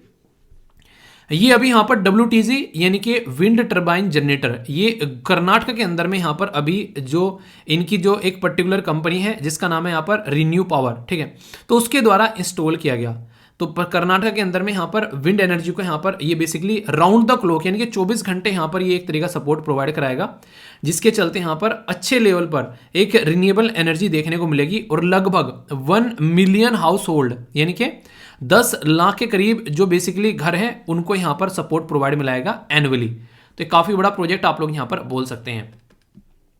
ओल्ड पेंशन स्कीम और न्यू पेंशन स्कीम क्या है पहले तो ये पता होना चाहिए। ओल्ड पेंशन स्कीम में ये रहता था कि आप लोगों की जो सैलरी होगी जिस दिन आप लोग रिटायर होंगे लगभग उसकी आधी यानी कि हाफ आप लोगों को पेंशन मिलनी स्टार्ट हो जाएगी। पर लेकिन न्यू पेंशन स्कीम में ऐसा नहीं है, वो मार्केट के साथ में कनेक्ट कर दिए कि मार्केट में जैसी चीज़ें चलती रहेंगी आप लोगों की जो पैसे हैं वो इन्वेस्ट किए जाएंगे अलग अलग कंपनीज में, तो उसके बेस पर आप लोगों को एक तरीके से पेंशन मिलेगी। यानी कि सिक्योरिटी नहीं है, पेंशन कितनी फिक्स होगी तो वो मार्केट के ऊपर डिसाइड हो गया। इसको लेकर कई सारे लोग प्रोटेस्ट भी करते हैं, पर लेकिन कई सारे राज्य अभी यहां पर इसको इंप्लीमेंट करते हुए नजर आ रहे हैं। तो हिमाचल प्रदेश भी उसमें से एक है जो कि ओल्ड पेंशन स्कीम के ऊपर अभी कूद रहा है, ठीक है। 18 से लेकर 60 के बीच में यहां पर ये एक सपोर्ट प्रोवाइड कराया जाता है लोगों को, तो याद रखिएगा इसके बारे में। ये काफ़ी एक इंपॉर्टेंट क्वेश्चन आप लोगों को यहाँ पर बन सकता है। हमारे संविधान के अंदर में जाएंगे तो आप लोगों को यहाँ पर बेसिकली प्रोविजन देखने को मिलते हैं आर्टिकल 14, आर्टिकल 15 और आर्टिकल 21, यानी कि संविधान के पार्ट 3 के अंदर में फंडामेंटल राइट है, उनके आर्टिकल के अंदर में आप लोगों को एक तरीके से डिस्क्रिमिनेशन को रोकने की बात की जाती है। पर लेकिन अभी यहाँ पर सुप्रीम कोर्ट के द्वारा स्टक डाउन कर दिया गया इनकम टैक्स प्रोविजन के अंदर में एग्जेम्पशन की बात की जाती थी जो सिक्किम के अंदर में जो वुमेन है उनके लिए बोला गया था कि अगर कोई ऐसी महिला है जो कि सिक्किम के लोगों से ही शादी कर रही है, एक सिक्किम, ठीक है, तो सही है, अगर वो उसके बाहर जाकर अगर शादी कर रही है, ठीक है, तो यहाँ पर उसको टैक्स देना पड़ेगा। तो 1961 जो यहाँ पर इनकम टैक्स का वो जो है उसको यहाँ पर अभी इन्होंने क्या कर दिया है, इसको यहाँ पर स्टक डाउन कर दिया सुप्रीम कोर्ट ने कि ये डिस्क्रिमिनेटरी है यहाँ पर ये, तो उसकी वजह से न्यूज़ में है। तो यहाँ पर सिक्किम के बारे में यहाँ पर बात की जा रही है, नॉर्थ ईस्ट से रिलेटेड भी है, तो इसलिए कंफ्यूजन नहीं होना चाहिए, ठीक है। तो ये ऐसे क्वेश्चन भी आप लोगों से बन जाते हैं, तो याद रखिएगा। नेक्स्ट यहाँ पर बात की जा रही है किसके बारे में, बक्सवाहा खदान के बारे में। तो ये पर्टिकुलर कहाँ पर देखने को मिलेगी, तो ये आप लोगों को देखने को मिलेगी मध्य प्रदेश के अंदर में। तो आंसर क्या हो गया, आंसर यहाँ पर इसका बी हो गया। तो हमारी कंट्री में जो बेसिकली अगर बात करें एक पर्टिकुलर सब्सिडरी है आदित्य बिरला की, जिसका नाम आप लोग यहाँ पर याद भी रख सकते हैं, इसको बोलते हैं SLS mining and industry company. तो इसके द्वारा यहाँ पर ट्राई किया जा रहा है ऑर्गेनाइज कराने के लिए डायमंड प्रोजेक्ट इस पर्टिकुलर एरिया के अंदर में, तो उसकी वजह से यहाँ पर न्यूज़ में आ जाता है, ठीक है। तो देखते हैं क्या क्या चीज़ें चलती है। डायमंड रिसोर्सेज के बारे में बात करते हैं तो कई सारे एरिया हैं, आंध्र प्रदेश, छत्तीसगढ़ और भी कई सारे जहाँ पर डायमंड काफ़ी लार्ज स्केल पर हमारे देश में देखने को मिलता है, तो ये पर्टिकुलर एरिया में, ठीक है। सी सेट का क्वेश्चन है यहाँ पर, ये आंसर इसका ए होगा 12 किलोमीटर। तो यहाँ पर एक्सप्लेनेशन भी है जो कि आप लोग यहाँ पर देख सकते हैं। ये हम लोगों ने कवर कर ही लिया सारा, आप लोगों का मैथ बेस्ड क्वेश्चन हो गया, तो कंफ्यूजन नहीं होना चाहिए इसको लेकर। कोई कंफ्यूजन होगा तो बताना, उसको दूर किया जाएगा। नए शब्द सिखाऊंगा आप लोगों को, इंग्लिश इंप्रूव करेंगे, इंग्लिश बोलनी आप लोग सीखेंगे, यानी कि अंग्रेज बनाता हूँ ये आप लोगों को, ठीक है। तो यहाँ पर आप लोग ये शब्द तभी याद रख पाएंगे अगर इनके ऊपर सेंटेंस फॉर्म करोगे। एंटोनिम सिनोनिम्स भी आप लोगों के सामने, इसी के साथ में इनके ऊपर सेंटेंस फॉर्म करोगे तो अच्छे से चीज़ों को एंजॉय कर पाओगे। पहला शब्द जो है ये है बेसिकली वोलेबल, तो एक तरीके का बातूनी, नहीं सकता कि ये इंसान के साथ में बैठ जाओ भाई साहब, जो पकाता है ये इंसान, इतना ज़्यादा बोलता है जिसकी कुछ हद नहीं है, ठीक है। और दूसरे टाइप में आप लोगों को देखने को मिलेंगे हमारे मनमोहन सिंह जी, जो कि बहुत कम बोलते हैं, ठीक है। तो वो लेवल यानी कि प्राइम मिनिस्टर मोदी जी बहुत ही अच्छे से कई सारी बातें रखते हैं, पर मनमोहन सिंह जी जो थे हमारे प्राइम मिनिस्टर, वो कम बोला करते थे, ठीक है। नेगेटिव वे में नहीं है, पर हाँ दोनों की अलग अलग शैली है, वो अलग तरीके से अपनी जगह इंपॉर्टेंस रखते हैं और ये अलग तरीके से, पर लेकिन शब्द आप लोग यहाँ पर याद रख सकते हैं बेसिकली, इसलिए बताया ये उदाहरण। कई बार एक शब्द आप लोगों ने सुना होगा कि यार ब्रीफ में इसको बता दे, उसको बोलते हैं सिक्सेंसली, ठीक है। तो एक तरीके से यहाँ पर संक्षेप में बताना, ब्रीफ में बताना, एक तरीके से ना एक जो प्रिसाइज भी बोलते हैं, जैसे नहीं आप लोग अगर CAPF का जो पेपर देने जाते हैं, ठीक है, तो उसके अंदर में प्रिसाइज भी आता है लिखने के लिए, तो वाली बात है, ठीक है। तो ये असिस्टेंट कमांडेंट वाला, तो उसमें प्रिसाइज भी आता था लिखने के लिए, मुझे अभी भी याद आ रहा है, ठीक है। तो ये उसके अंदर भी, और कई सारे और भी पेपर हैं। तो यहाँ पर ये क्या होता है, चीज़ों को ब्रीफ में बताना, जो है बेसिकली जो लिखा हुआ है पैरा, उसका मीनिंग ना बदले और उसका मतलब समझ में आ जाए, तो ये बोलते हैं। तो इसको आप लोग वर्ड को इस्तेमाल कर सकते हैं, एक अच्छा शब्द है, प्यारा सा। ये एक ऐसा शब्द है जो कि नॉर्मली आप लोगों ने सुना होगा ट्रांसपोर्ट वाले एरिया में भी, कि फ्राइट कॉरिडोर बना दिया, सामान लाने ले जाने वाला, ठीक है। तो परिवहन से रिलेटेड है यहाँ पर ये। तो गुड्स ट्रांसपोर्टेशन से रिलेटेड जो यहाँ पर बात की जा रही है, कोई ट्रेन हो गया, कोई शिप हो गया, कोई एयरक्राफ्ट हो गया, कार्गो बोलते हैं, कंसाइनमेंट, यहाँ पर ये सारे शब्द इसी से रिलेटेड है यहाँ पर ये। तो ये बेसिकली एक काफ़ी इंटरेस्टिंग शब्द है, ठीक है। तो ये समझिएगा, जब ये बातें आती हैं ना, इस तरह के कोई शब्द आते हैं, तो फिर से मैं बोलूँगा, उनको इस्तेमाल करना कोशिश करो, फिर आप लोगों के सबकॉन्शियस माइंड में शब्द बैठने स्टार्ट हो जाएंगे, तो आप लोग अच्छे से अंग्रेजी भी बोलना और समझना स्टार्ट कर दोगे। नेक्स्ट जो शब्द है यहाँ पर, ये है कॉग्नेट, यानी कि सजातीय, यानी कि एक जैसे काइंड ऑफ आप लोग बोल सकते हैं, ठीक है। क्वालिटी कॉमन्स, यानी कई बार आप लोगों ने देखा होगा ये दो इंसान जो है एक जैसे दिखते हैं, ठीक है, तो जुड़वा टाइप के, तो ये कॉग्नेट वर्ड आप लोग यहाँ पर यूज कर सकते हैं। नेक्स्ट यहाँ पर जो वर्ड है ये है डेस्टिट्यूट। तो यहाँ पर एक तरीके से आप लोग बोल सकते हैं कि without the basic necessity of the life, ठीक है। तो ये शब्द आप लोगों के सामने यहाँ पर एक तरीके से निरक्षित बेसिकली वर्ड यूज किया गया यहाँ पर, अगर एक तरीके से देखा जाए तो, ठीक है। यानी कि किसी न किसी चीज़ की कमी होना, आप लोग ऐसा बोल सकते हैं कि इंसान के पास में इन चीज़ों की कमी है और ज़्यादा इंप्रूव करने की जरूरत है इन चीज़ों को। तो ये शब्द डेस्टिट्यूट यहाँ पर बेसिकली यूज किया जाता है, ठीक है।